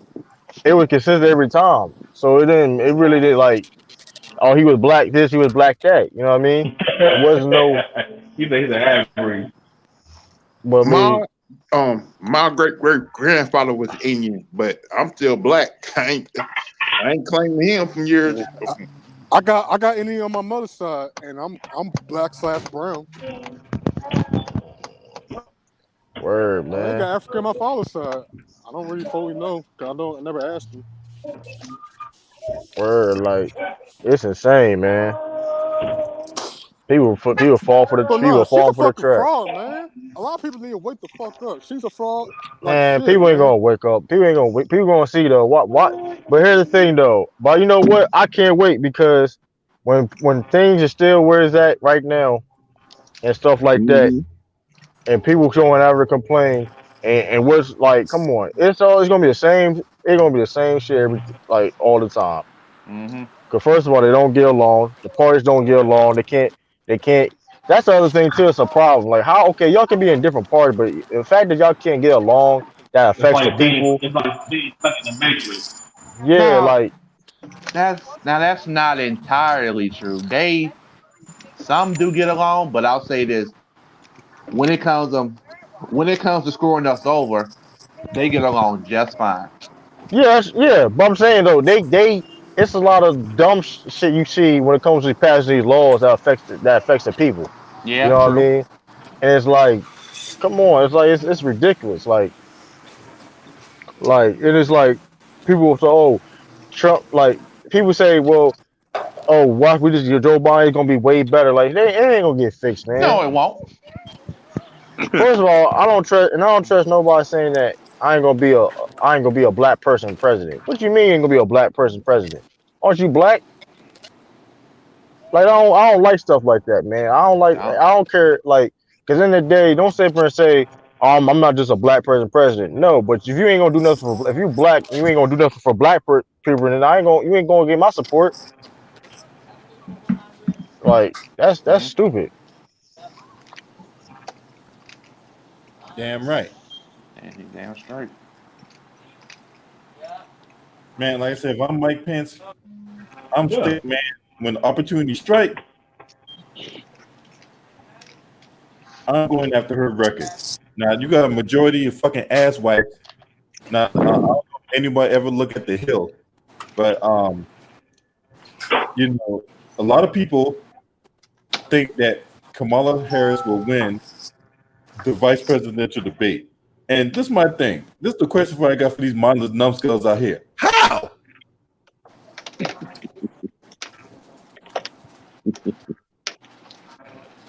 How do you think this woman? Have y'all seen any of her performance? Have the people out there sleep on a medic daily? Have y'all seen her performances at a debate stage? It was horrible. Fuck. I ain't gonna be watching that shit tonight. My Yankees play. I gotta watch that.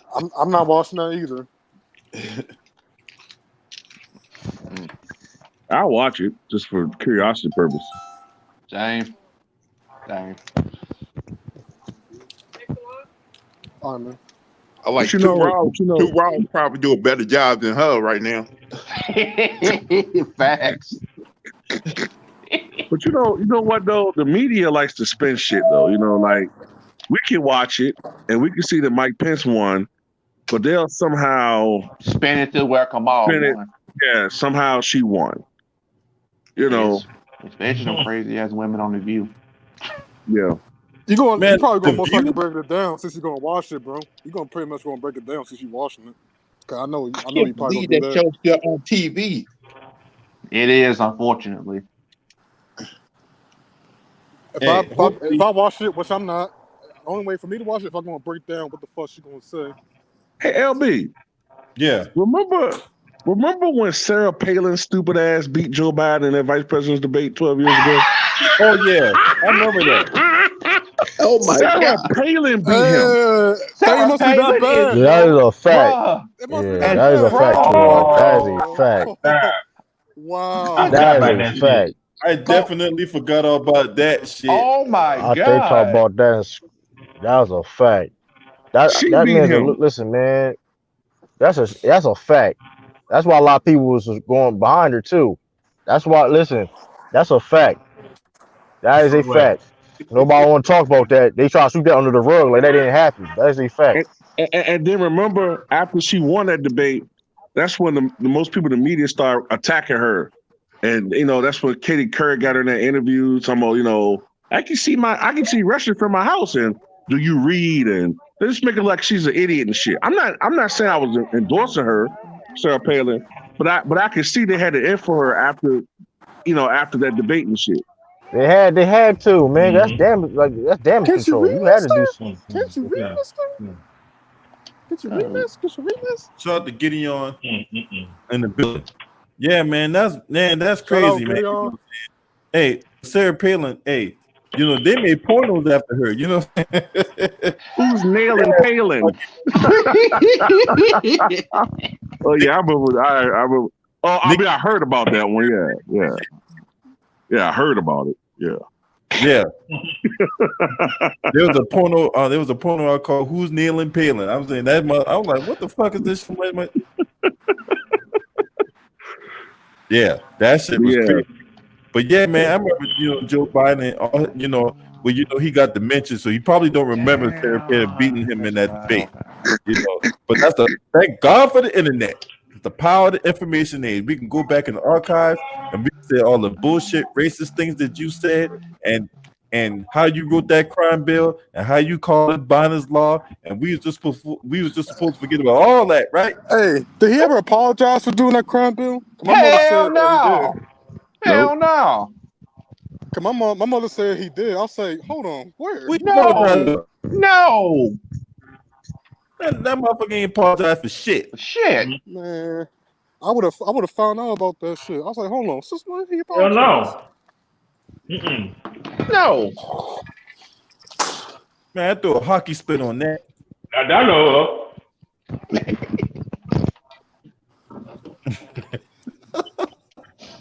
See, this is how much the Democrats don't like Trump. So and then he made that crime bill when Clinton was president. Yes, sir. 1994 crime bill. That's right. Yep. That's where the Democratic Party was starting to run away from. They was trying to run away from that image of being soft on crime and too friendly with black folk and shit. Because that's when they were distancing themselves from Jesse Jackson. That's when Jesse Jackson realized he was a nigga again. That's when he realized he got. I can't believe my folks never told me this back in the day. I'm just now finding this shit out probably close to a year ago. Jesse Jackson was second in the delegate count in 1988. He ran for president, right? By 1996, by 1996, he had to beg to be part of the convention. As far as speaking, to give a speech. They were trying to distance themselves. They were just trying to distance themselves from black folks and shit. Yeah. Motherfuckers ain't even trying to deal with messy Jesse. Why would you beg for that shit? Somebody about to get attacked by a croc? What is that? That voice in the background sounding like somebody about to get attacked by a fucking crocodile. That was a moped. I'm about to say. I'm like, don't be data bait. No way, I kill gators. Yeah, hey, see, we got a resident alligator killer right there. You know what I'm saying? Shit.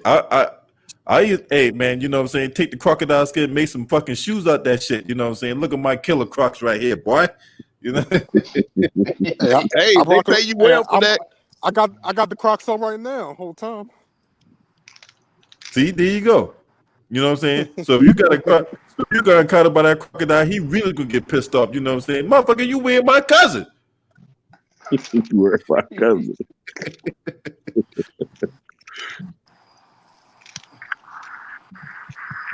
I can go for some fried gator tails right now, man. God damn, them shits is good. Yeah, I had some the other day. Man, shut up, man. You just had to throw salt in the wound. So, but you know, motherfucker. But that's what's up, though. You know what I'm saying? I'm not gonna hit. I'm not gonna hate. You know, I gotta get that hate out of my heart. You know what I'm saying? I'm hating right now, Lou. Because you had fried gator tails and motherfucker here stuck to eating goddamn spaghetti and meatballs from the can. I don't really eat canned foods like that anymore. I gotta say something else, guys. Can y'all say a prayer for me? I'm supposed to go to the doctor tomorrow to find out if I have cancer or not. Oh, what? Oh man, what? Damn. No. I've been lately. I've been having like real bad stomach problems, and I've been kind of bleeding a lot. So, yeah. Oh shit, man. But my daddy had Man. oh Man, Lou, man, please don't, man, whatever you do, man, man, we can't have you leave us, man. You know what I'm saying? Yeah. I know that sound. I know I may be upsetting about that, but I got to check to see. Yeah, man, that's the best thing you can do, man. You know, we pray for your recovery. We speak for you. We speak healing in this chat room tonight. You know what I'm saying? Whatever that's in your body, we're gonna get it out. You know, hopefully it's just a bad case of you eating something bad or whatever like that. Hopefully it's nothing serious, man. But hey, keep us up to date on your. That usually do be the case when you eat something bad. That usually can be the case when you eat something real bad for you. hey Lou. Yeah. I have issues with GERD and some stomach issues. I mean, I haven't had the issues that you're having, but I mean, I know it could be just a really bad ulcer. You know what I'm saying? So hopefully it's nothing. It isn't what you just said. Yeah, hopefully it's not that. Hopefully it's not serious. Right. Hopefully it's not. So,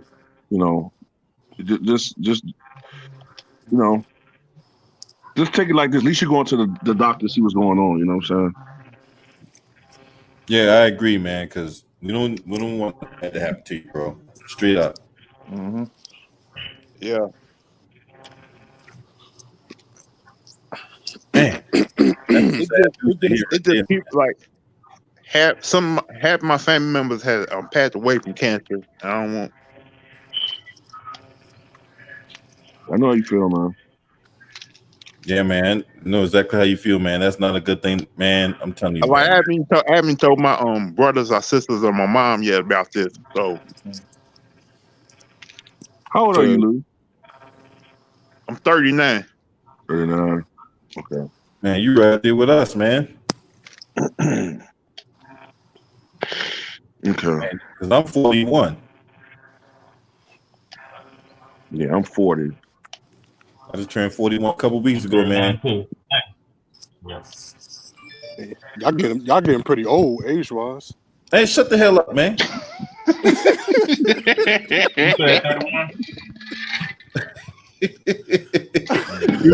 Man, you making us up like we 60s and shit. You know what I'm saying? My dick still work. Oh yeah, like we got them. Yeah, I'm not on the blue pill yet. Yeah. You know what I'm saying? I can look at an attractive female and still, has some blood flowing down there.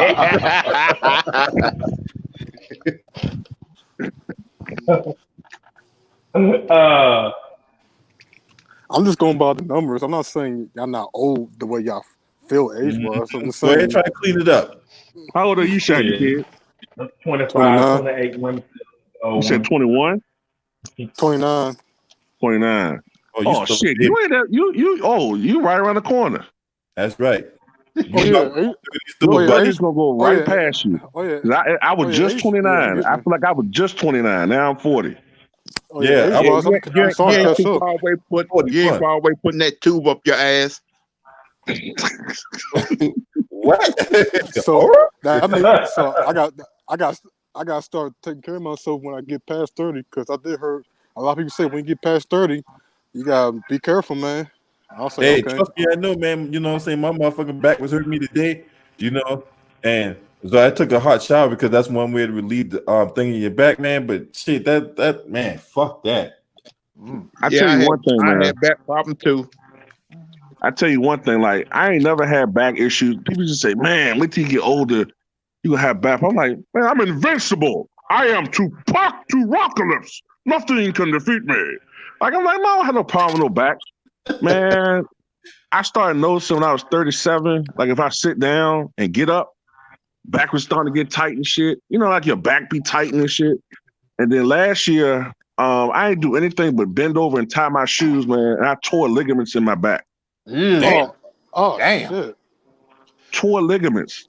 And that shit took like a month to heal. And then after that shit healed, I got into a car accident.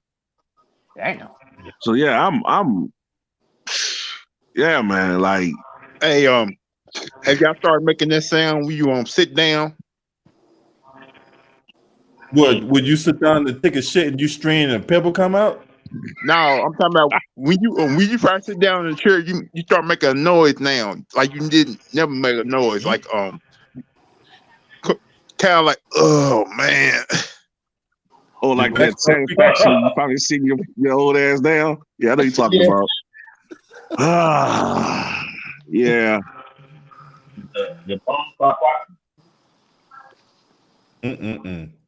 So let's switch gears. Let's talk basketball for a minute, right? Yeah, let's talk about how Jimmy Butler shitted on himself last night. Man. I heard it was pretty bad for him. Yeah. Man, what the hell, Jimmy Butler? Look, this is my thing. You knew what it took to beat that goddamn Lakers team, right? And you go out there and do that. And before that, you go out and say, well, I hope I score 0 points and the team win. What the fuck is that?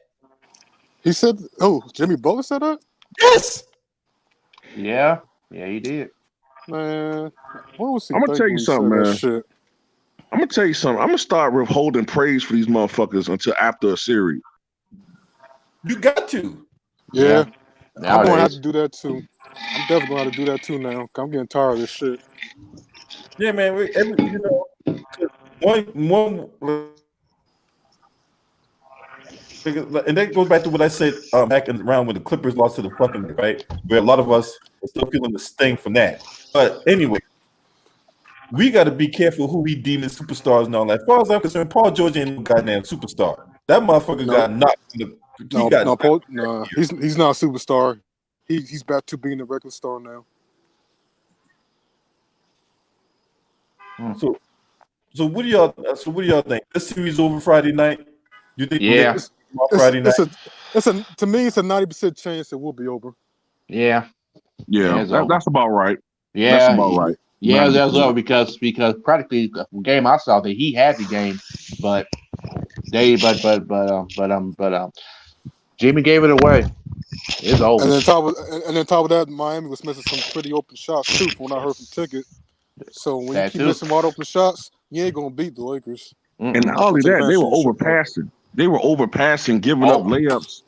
Yeah. And trying to, like, I don't know what the fuck they were doing, man. Giving up layups and giving up, 8 foot, 9 foot jumpers for threes that's 5 or 6 feet from the 3-point line. I'm like, they were open, but still, you rather take a layup or a close mid range than a three. I'm like, what are y'all doing? And well, basically, in my opinion, I'm guessing when the Lakers got up by probably 3 to 5, they started to panic. Possibly. Well, the fourth quarter? You talking about the fourth quarter when it's down by 3 or 5 in the fourth quarter? Yeah. Jimmy didn't have enough, man. It's simple as that. He had enough. I mean, Jimmy Butler had an opportunity to take over that game. He did. He had opportunities, but when the weight on your shoulders like that, you the only dude that can make plays, like being a playmaker and all that stuff. I ain't making no excuses, but he had enough. He had enough to do it. You know what I mean? He folded. I mean, he did really fold it. I'm not making. We just have enough.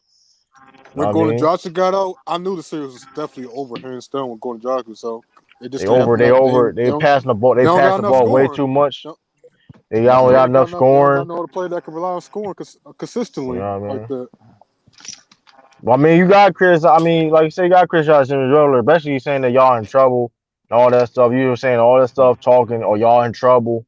I already knew LeBron then was pissed off when he left out the court with like 9 seconds left, and he already like walked off the court. True to King. You want to know the funny thing about it? How many times has Jimmy Butler got teammates in the past talking about they need to step up, they need to do more, but when you have the opportunity, you did what they did in the past. Yeah, it's like it's different when you got to literally like to carry a team. Like at times, Philly got to carry a team, but sometimes you may have to do that. But he didn't have enough. And you talk like I said, I'm a criticize because you were talking all that in Game 3, talking about y'all in trouble and all that stuff like that, and it cost you. I'm talking about that time he was in Philadelphia and Minnesota. He was talking shit about them. He got propped out in the moment. It usually happens to a lot of athletes. You got propped in the moment. You get that. You got back. You got to back it up. You got to back. You're talking about y'all in trouble. Y'all down. Y'all down 2-1. Y'all down 2-1. Talking about y'all down 2-1. Talking about y'all in trouble. What are you talking about? You gotta keep it. You gotta back it up still. You can't just do that. You down 2-1. Talking about y'all in trouble. What are you talking about? You the one who down. You gotta sit there and show up. Like, right. True to Ken. How many times I've been saying about if you're gonna be a killer, be a killer. If you ain't gonna be a killer, then shut your damn mouth. You gotta pack it up, man. You talk. Listen, I like Jimmy Butler, and he's showing that I have elevated him over some players that's called superstars. But when he mess up, you gotta call him out, man, because you were talking all that, whatever case may be. You know what I mean? You were talking all this, talking about y'all in trouble. Oh, he guaranteed Game 2 win. And when every time he opened his mouth, look what happened. Plain and simple, they got their ass kicked. I already knew they was gonna happen. I already knew they was gonna lose because like LeBron, he was pissed off. You already know LeBron was pissed off. He was talking all that. I'm like, what? Little Jimmy, you of all people? He must have forgot that they're not really don't have no chance of beating them. So that was LeBron heard it like what? But I don't think that was good. I don't think that was a really good thing for him to say because they don't. But the thing was the game was there for the Heat in that fourth quarter. It was. But Jimmy Butler decided I'm going to be a passive aggressive in the fourth quarter instead of trying for no reason. When you are known for closing, you're known for playing for scoring in the fourth quarter. You're known for that. Mm-hmm. It's like closing the game and you just being passive for it. Well, he only scored like 4 points in the fourth quarter. I think he only had like 4 points in the fourth quarter. I think I may be wrong about that. He didn't really score much in the fourth quarter. I think he only had like 4 points. No, if Anthony Davis checking you, you'd be aggressive. Go to the hole, try to draw fouls on Anthony Davis, get the foul line. I don't care who's checking you.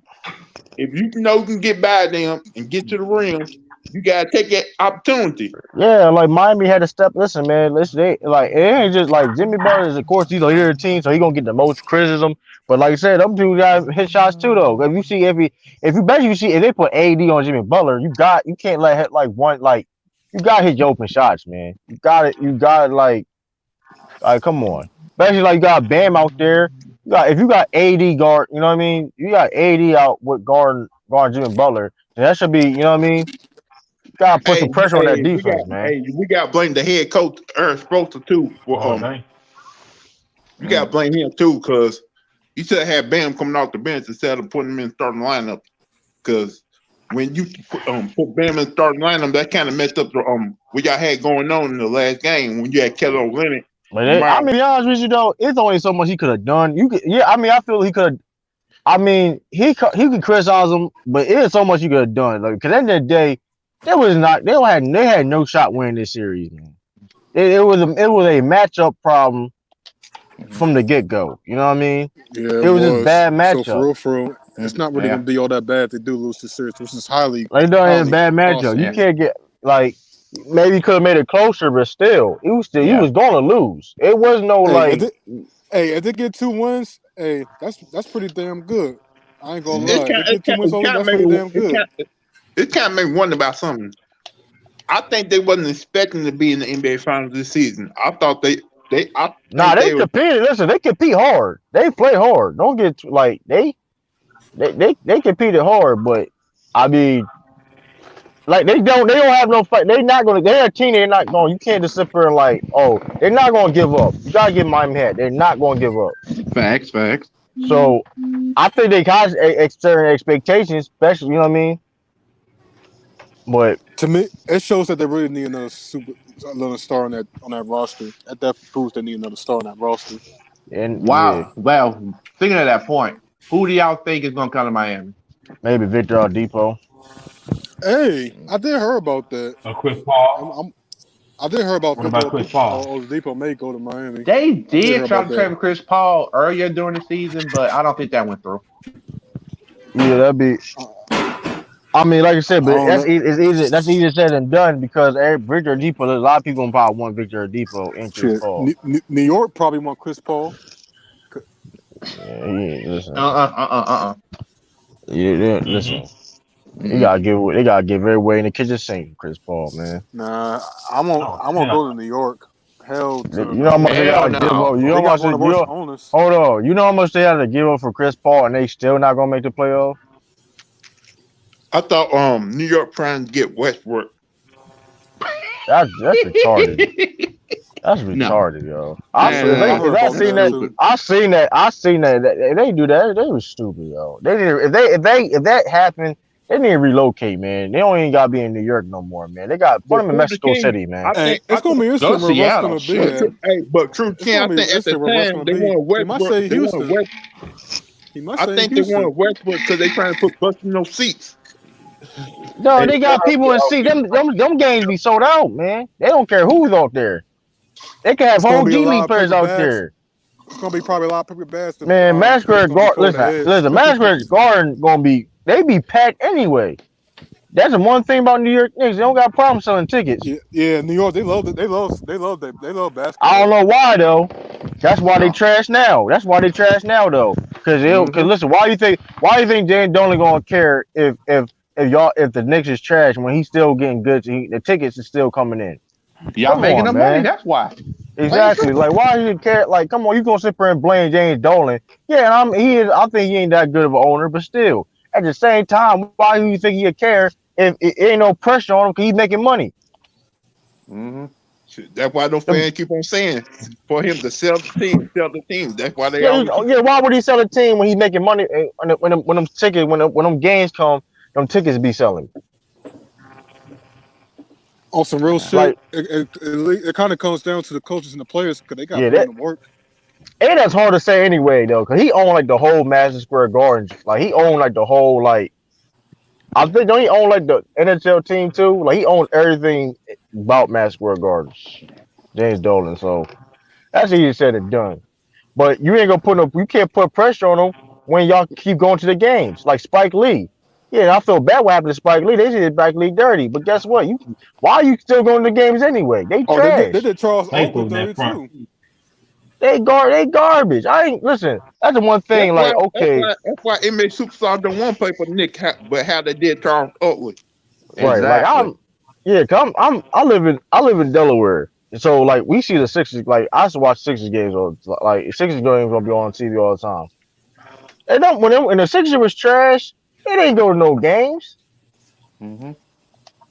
Listen, they had back in the day, where like kids like the YMCA, they had like programs, whatever. They used to go to the games because these tickets was cheap.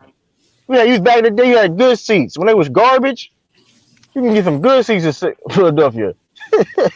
Like if you don't want to be front row for like $50. Shoot. I think Washington's like that too. They tickets are cheap now. They garbage. Yeah. But Knicks, nah, they going. Hey, I'm a Bulls fan. I know fans ain't going to that game because that on the cheap. I don't know. I don't really know about Chicago, but I know Knicks though. That crowd be packed. I be mad every time. I'm like, yo, why y'all there? Hey, I'll be questioning that shit too. Why y'all still there? Y'all need to deliver. I need to take a stand.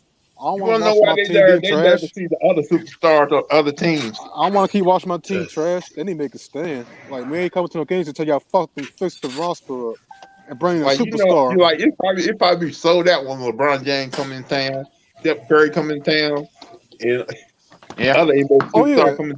When a superstar, Yeah, but I'm talking about it's every game. But it's every game. But it's like every game they there though. That's the thing. Like it be every game. It don't even matter who they playing. It don't matter who they playing. And So they plus, somebody at the game. you know how the media always hype up every time a superstar going to Madison Square Garden. It's going to be big. Man, they suck, man. Yeah, for real. Oh yeah, because they still one of the top market teams.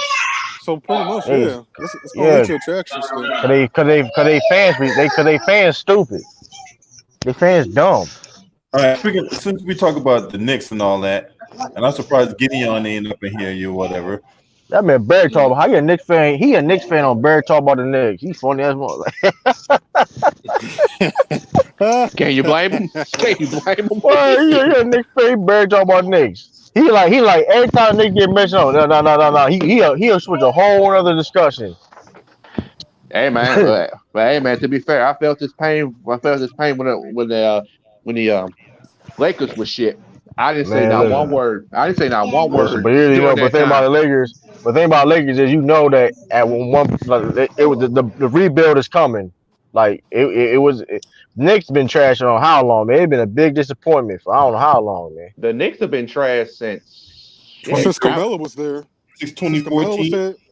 They been garbage, man. Yeah, since Carmelo was there. Last year, Mike Woodson was the head coach. It was like 2014 season. That's when it really started going off the deep end. Yeah. But go ahead, Gideon. You the resident Knicks expert. Give us your history lesson. Wait, what? Talking about it, but here you go. We was talking about basketball, but they talking about the Knicks. Yeah, I know we suck. I just don't care at this point. You know, I have other things. I know how bad we are. So why not Brooklyn Nets fan? I'm not a bandwagon fan. You know, I'm not a bandwagon fan. I can respect if you don't care no more, you can switch another team. I'm not gonna do that. I'll still be a fan. I'm just not. Hey, as a Celtics fan, I give you an invitation. It's a one-time only pass. Listen. This is a one and only shot. You can take it now or forever hold your peace, man. Listen. I like Boston. Listen, I like Boston, but I'm not I'm not a bandwagon fan. I'm a Knicks. Hold up. Hey, listen, you ain't gonna be. Listen, this pass. I'm a Knicks fan like Boston. So I like Boston. I'm just like it's not a sin. Like I know, like so I don't mind the Celtics. It's just that I said some Celtics fans are delusional. Some. I like the team though. I like the team. I like the coaches. I like the players. So.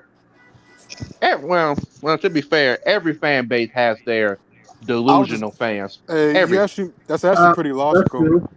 That's actually pretty logical, yeah. I was just thinking about that too in my mind. That's true. I mean, so Shooter King, are you going to be upset by Friday or by at least Friday? Are you going to be upset by Friday? Why?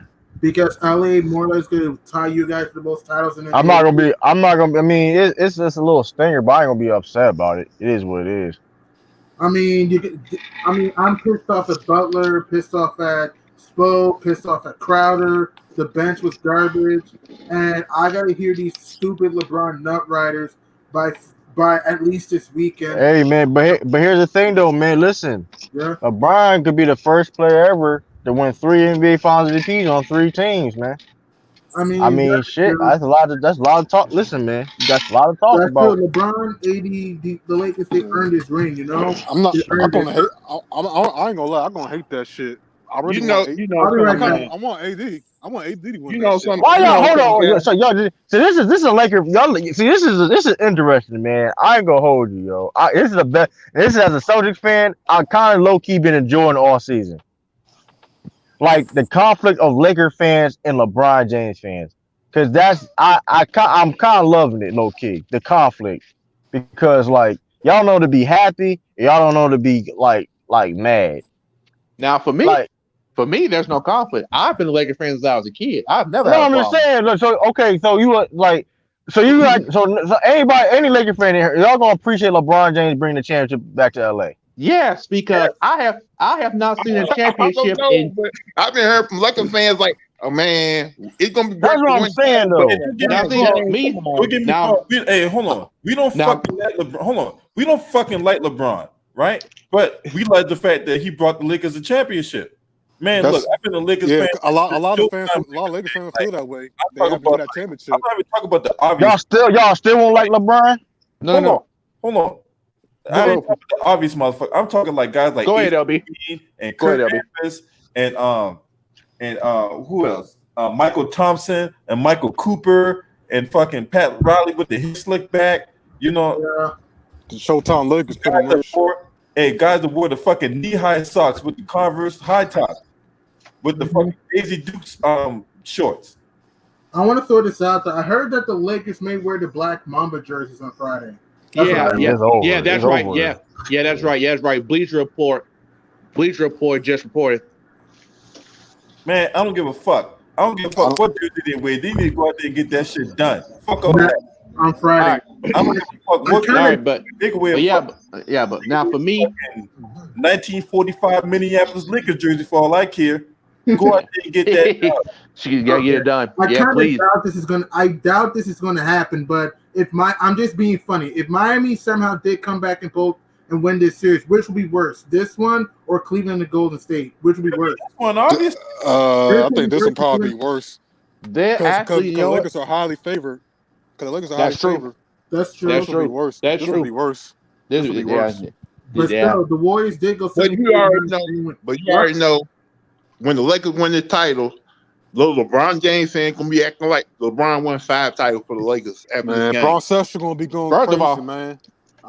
I'm not gonna be looking forward for that shit. I'm gonna start I'm speaking for me because I've been the Lakers fan since I was a kid. I have not seen a championship in 10 years, and I had to endure Jim Buss running this damn franchise. But no worry, by Friday, fuck all that. Hey man, Jim Buss turned over in his fucking grave, man. What's going on, man? Didn't he pass away back in 2013? I think. No. That was Jerry Buss's dad. That was Jerry Buss. I'm sorry. Yeah. The reason why Lakers was bad so long is because his son run the team down the ground. That's true. He made just like he did the Sparks. Yeah, the front office was bad at the time. Now Rob Pelinka's done a good job. Jeannie Buss done a pretty good job. And actually for Jeannie Buss, because Jeannie Buss did what her dad did. That's true. And put people who know what they're doing and get the hell out the way. That's it. It would have been so epic if the Lakers were going to win the title in Staples Center. You know what I mean? I agree with that. Oh yeah, that would have been epic. A lot of us know that shit. That would have been more epic. But they're in the bubble, so to me, it ain't gonna mean as much. It wants to win the championship. They're growing Disneyland. For me, it'll be the same thing. Because like I said, the last championship I saw was 10 years ago when the Lakers beat the Celtics in Game 7. Yeah, with Black Mamba, Pau with Kobe, Powell, Bron, Fisher. I remember watching that finals. That's when I gained respect for Kobe. I say, man, I didn't like Kobe. I didn't like Kobe at all, but I always liked his game. Always liked his game because he reminded me of Jordan. I know we've been arguing about. Now, see me. I've always respected Kobe, and because like my brother, one of my brothers is a LeBron fan. Mm-hmm. So I kind of see where y'all coming from with that. And I want to throw this out there because I've always gone back and forth with him about who's better, and then I've gone with my dad between him and Jordan. Because to me, growing up, Kobe was better than Jordan. That was just me. Okay, but I want to throw this out there. When the Lakers win the title, Danny Green and LeBron James will be the first players to win championships on 3 different teams. That's true. Danny Green won with the Spurs, Raptors, and soon to be Lakers. LeBron won with the Cavs, Heat. Heat, Cavs, and Heat, Cavs, soon to be Lakers. So assuming Miami doesn't do a 2016 Cavs type run, I don't see that. I don't see it happen. I don't think so. I'm just saying a what if. Assuming that doesn't happen though, Danny Green and LeBron will make I would love them to come back, but realistically, I don't see it. I don't see it either. I got to see it to believe it. They don't really got no chance. And I'm gonna be honest with you, if Goran Dragic was fully healthy right now, this would be a 2-2 tie, in my opinion. Yeah, you may have possibly. Yeah, maybe. I mean, LA's earned the title. I always say every title is valid. I always say that because you cannot control your opponent's injuries. Like, Yeah. I'm just saying that in my opinion, if they had gone, look, I'm not making excuses for Miami. Miami had no business losing that game last night. I mean, bad bench play, Butler not being aggressive, Kelly Olynyk struggling, And then for me, it's all that, but plus Miami shoot too many threes. They're shooting too many threes if they're Houston. Miami's playing Houston type basketball sometimes. It's like that's not. Yeah, and if we start in the Houston series, that don't work. Hey, how many 3 points did they attempt? Like 34. Good Lord. Let me check. Hang on. Let me check. Hey, I know we've been arguing about who's going to win the MVP out on AD and LeBron, but they already decided to give it to LeBron because LeBron got that Wheatie box with his face on the cover. Him and that I promise you. But for me, who gets the Finals MVP? Me personally, I don't care.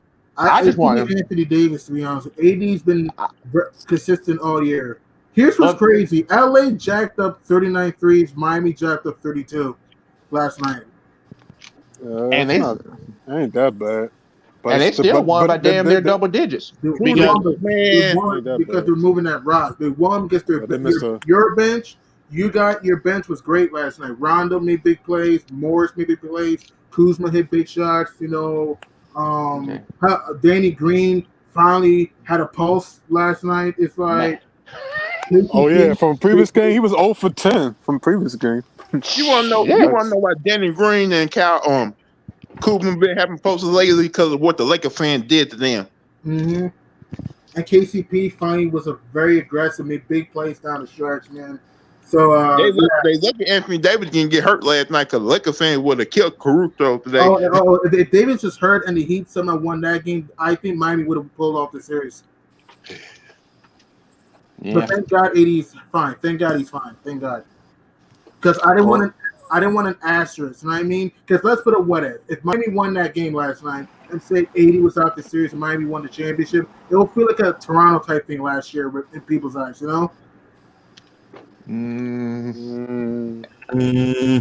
Probably, but I don't think so. You don't think so? Why not? Because think about it. Because you got to think though. You don't know who gonna get hurt one game, one not. All you gotta do is simply play your game, and that's it. That's true. Yeah, injury is part of the game. Anybody can get hurt. That's true. Yeah. That's true, man. So, you think it's gonna be a close game 5, or you see a beatdown in game 5? Man, it better be a close game 5. It better be a beatdown. Hey, I won't be surprised it will be a beatdown. Realistically, I see a beatdown. They gonna try to end this early. Now you want to end it on Friday because anything could happen Sunday. And that's what I'm saying. That's what I'm saying. Come game 5, they gonna try to end this early. True. Miami's gonna be in the probably the first quarter, but by second or third quarter, the Lakers gonna just whoop their ass. I kind of see this ain't getting out of hand on opening tip possibly. So you think it's gonna be over by halftime? You can say, or after the first quarter? Yes. Let's see. I would say considering how they did Portland, I would say be over by the first quarter. If you're Miami, look, Miami had a great run. They got to this point. They fought hard. Yeah, they did. They fought hard, but Miami, they just don't have the experience, man. Miami, they just don't have the firepower to beat this team. LA is just too experienced. LA is deeper. I'm discussing Miami. I got a question. Yeah. Who's the second superstar do you see them going after? You talking about Miami? Yeah. Miami needs to go for a superstar. I don't think there's any superstars right now. I don't think so. I mean, I heard they may get Oladipo, but he's not a superstar.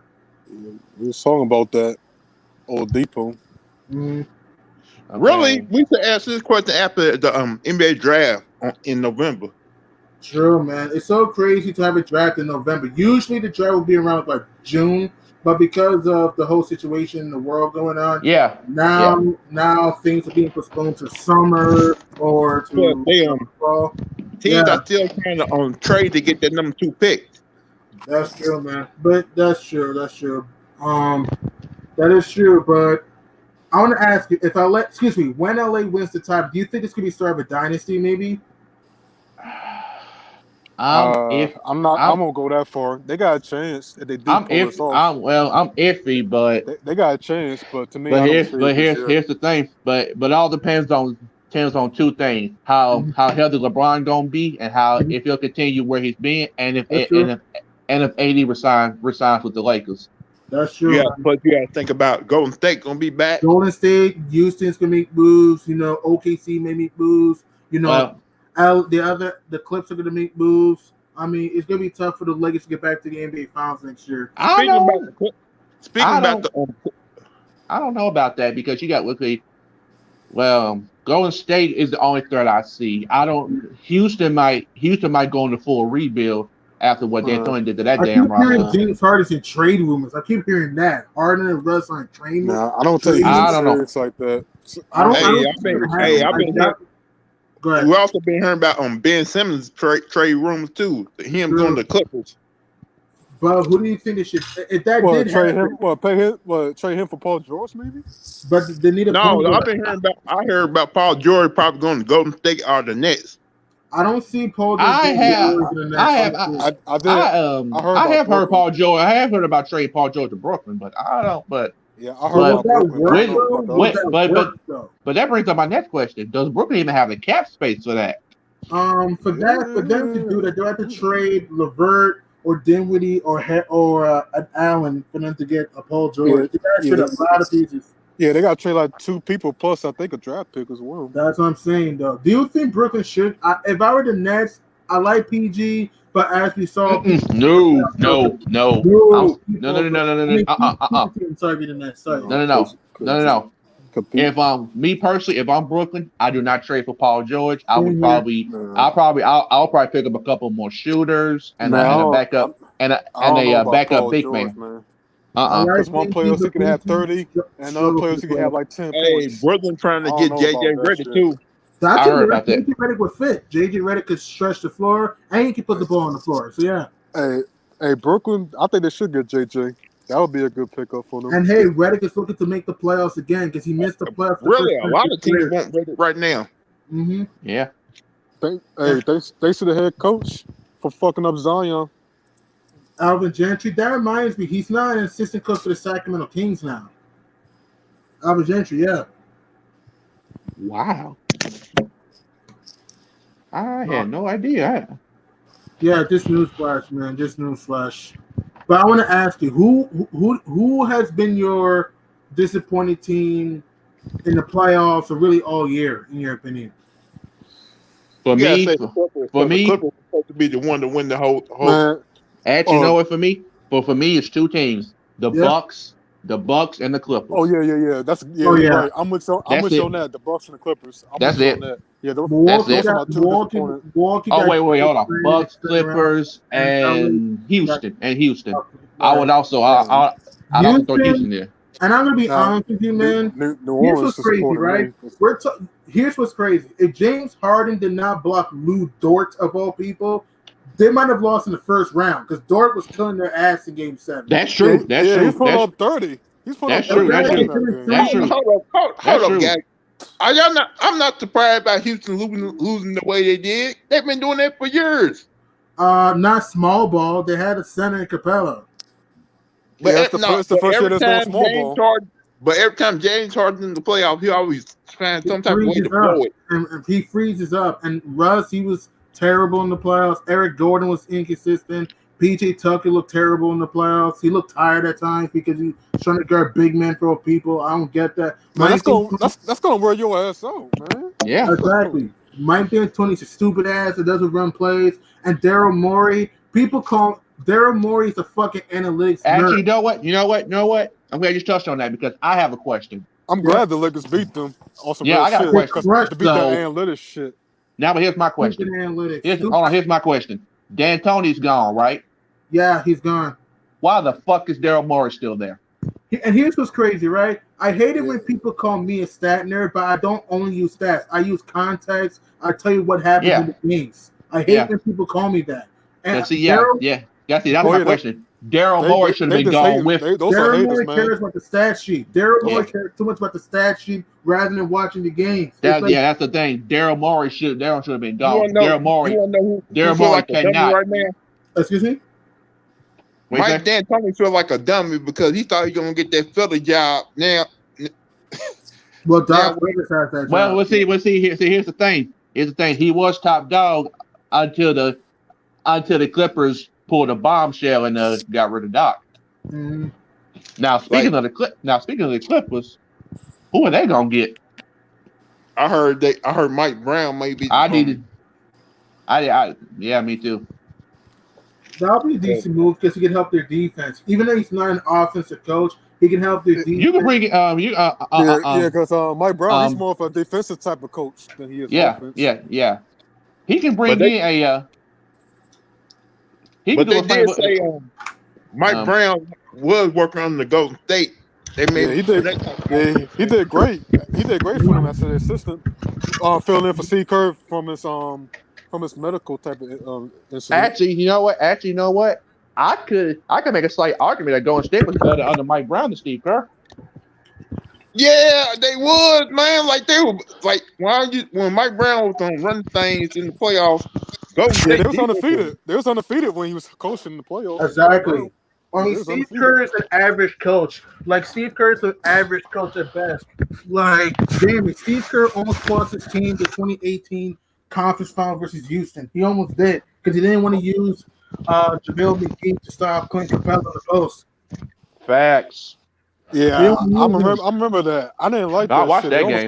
But the excuse, you know what was his bullshit excuse why he went 7? Oh, we didn't have Iguodala. Come on, man. You had Steph, Clay, KD, Draymond, Swaggy P, David West, Looney. You're telling me that you needed 7 games to go against Houston? You can't win without Iggy? Iggy's a good player, but come on, man. You know what, guys? What is Steve Kerr going to do without Mike Brown and some of these guys? See, well, that's going to be interesting. It's going to be interesting. They might be a 500 team. You saw what type of team Steve Kerr was when he didn't have Klay Thompson and Steph Curry this year. Yeah, no, Steph Curry. People forget Steph was actually playing the first 5 games, and then the Warriors just looked terrible this season. You know, when Curry and D'Lo and Draymond were healthy, when Klay was out. People forget. Look, I like Golden State, but I'm sorry, they're not the greatest team ever. I'm sorry, they're not. Like people they are. They I are agree not. with that. They are not the greatest team ever. Some people still say that they are, but they're not. People are stupid, man. It's like people didn't watch the 90s. Didn't watch the 80s. If they would have won that championship, then you definitely had a great case. They probably would have been the best team. Yeah, they would have won that championship. Yeah, but they did. When you talk about greatest teams, you talk about greatest teams. You got to look at Boston, LA, Chicago. Yeah, them.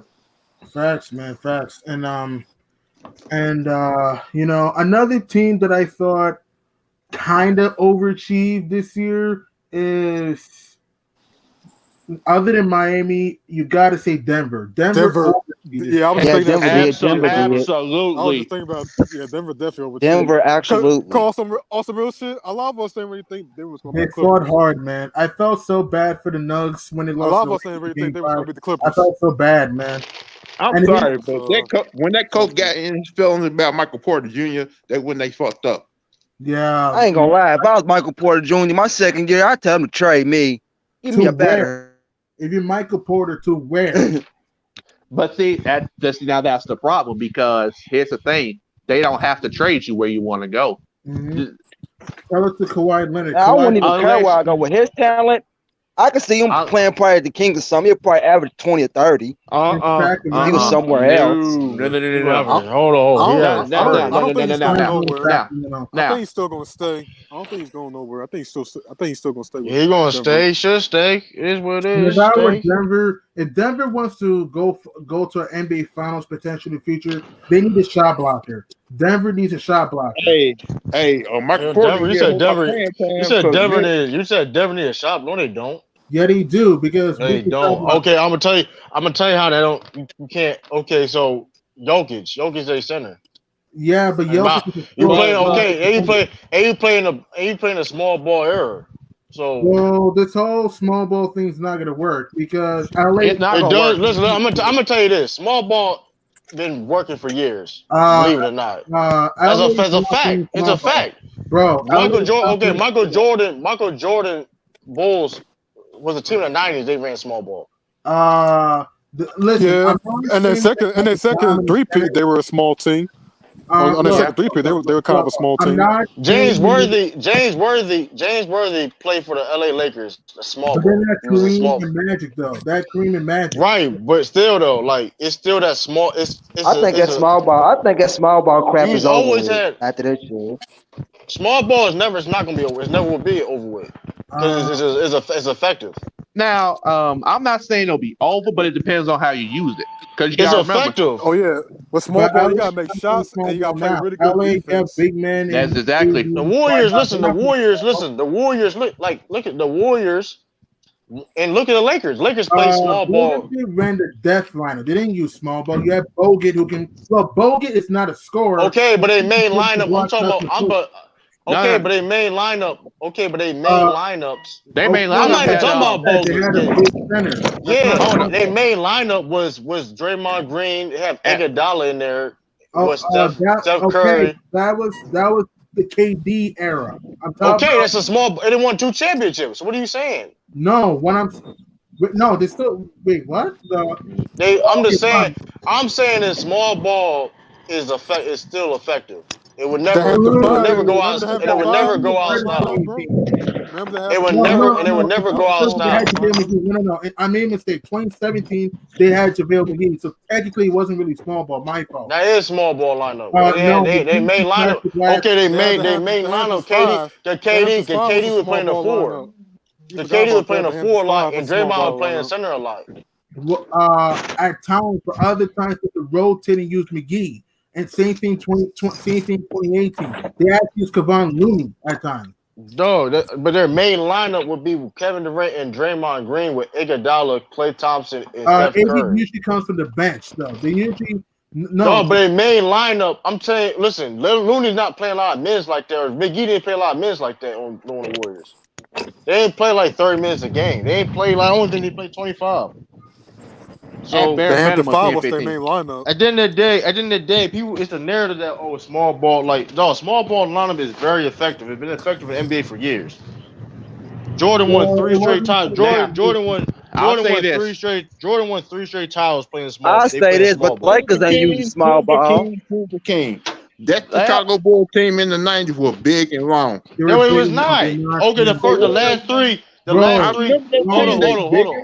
The last three championships. Luke Longley was the tallest player on that lineup. Longley, the last 3. Wennington.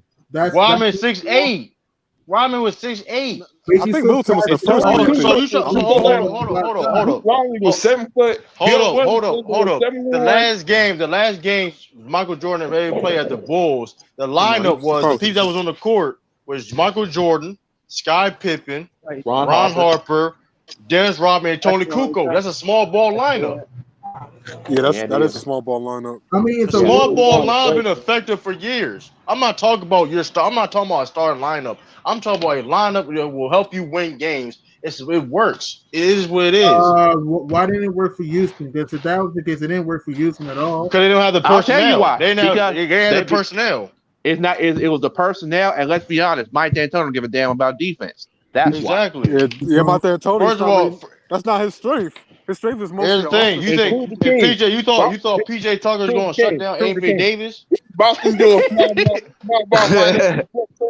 small ball. Boston won a small ball lineup and that can so. Boston's a small ball lineup, and we beat teams out bigger.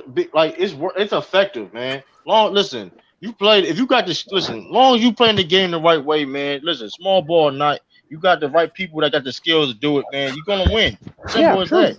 Yeah, true. Oh yeah, True. it can work. I seen it happen on TV a couple Celtics, times. listen, the Celtics literally beat the Toronto Raptors. They had 2 dudes at 7 feet tall. All right, but that was in the second round. What happened in conference? It don't matter. It don't matter. It's just still it's effective. Okay, so how many minutes Dwight Howard? So Dwight Howard playing 30 minutes. So Dwight Howard playing 30 minutes a game in this series. I never said okay then. I'm saying So he played like 18 minutes.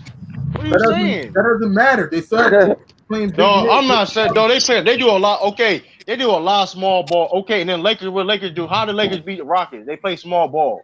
But here's the thing. The Lakers beat the Rockets playing. The Lakers literally won a small ball lineup.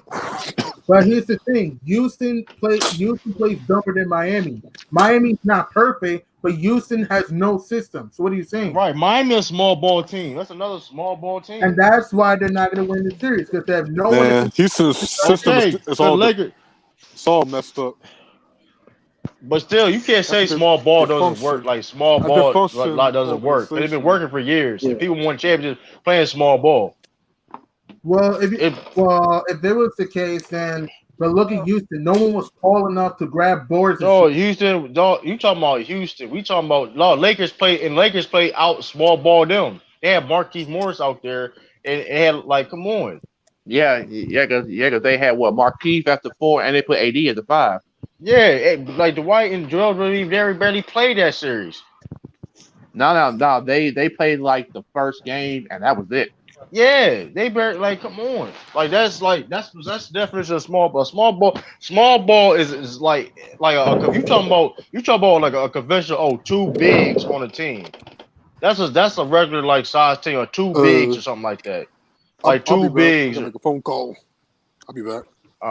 That's what you talking about. It was like a 2 teams. Like a team would have 2 bigs or something. A traditional a front court lineup. But now you don't need that to win. Huh? Like that. Yeah, like the Kobe, the Kobe and Paul Gasol and them with buying them, and they had Lamar Odom. That's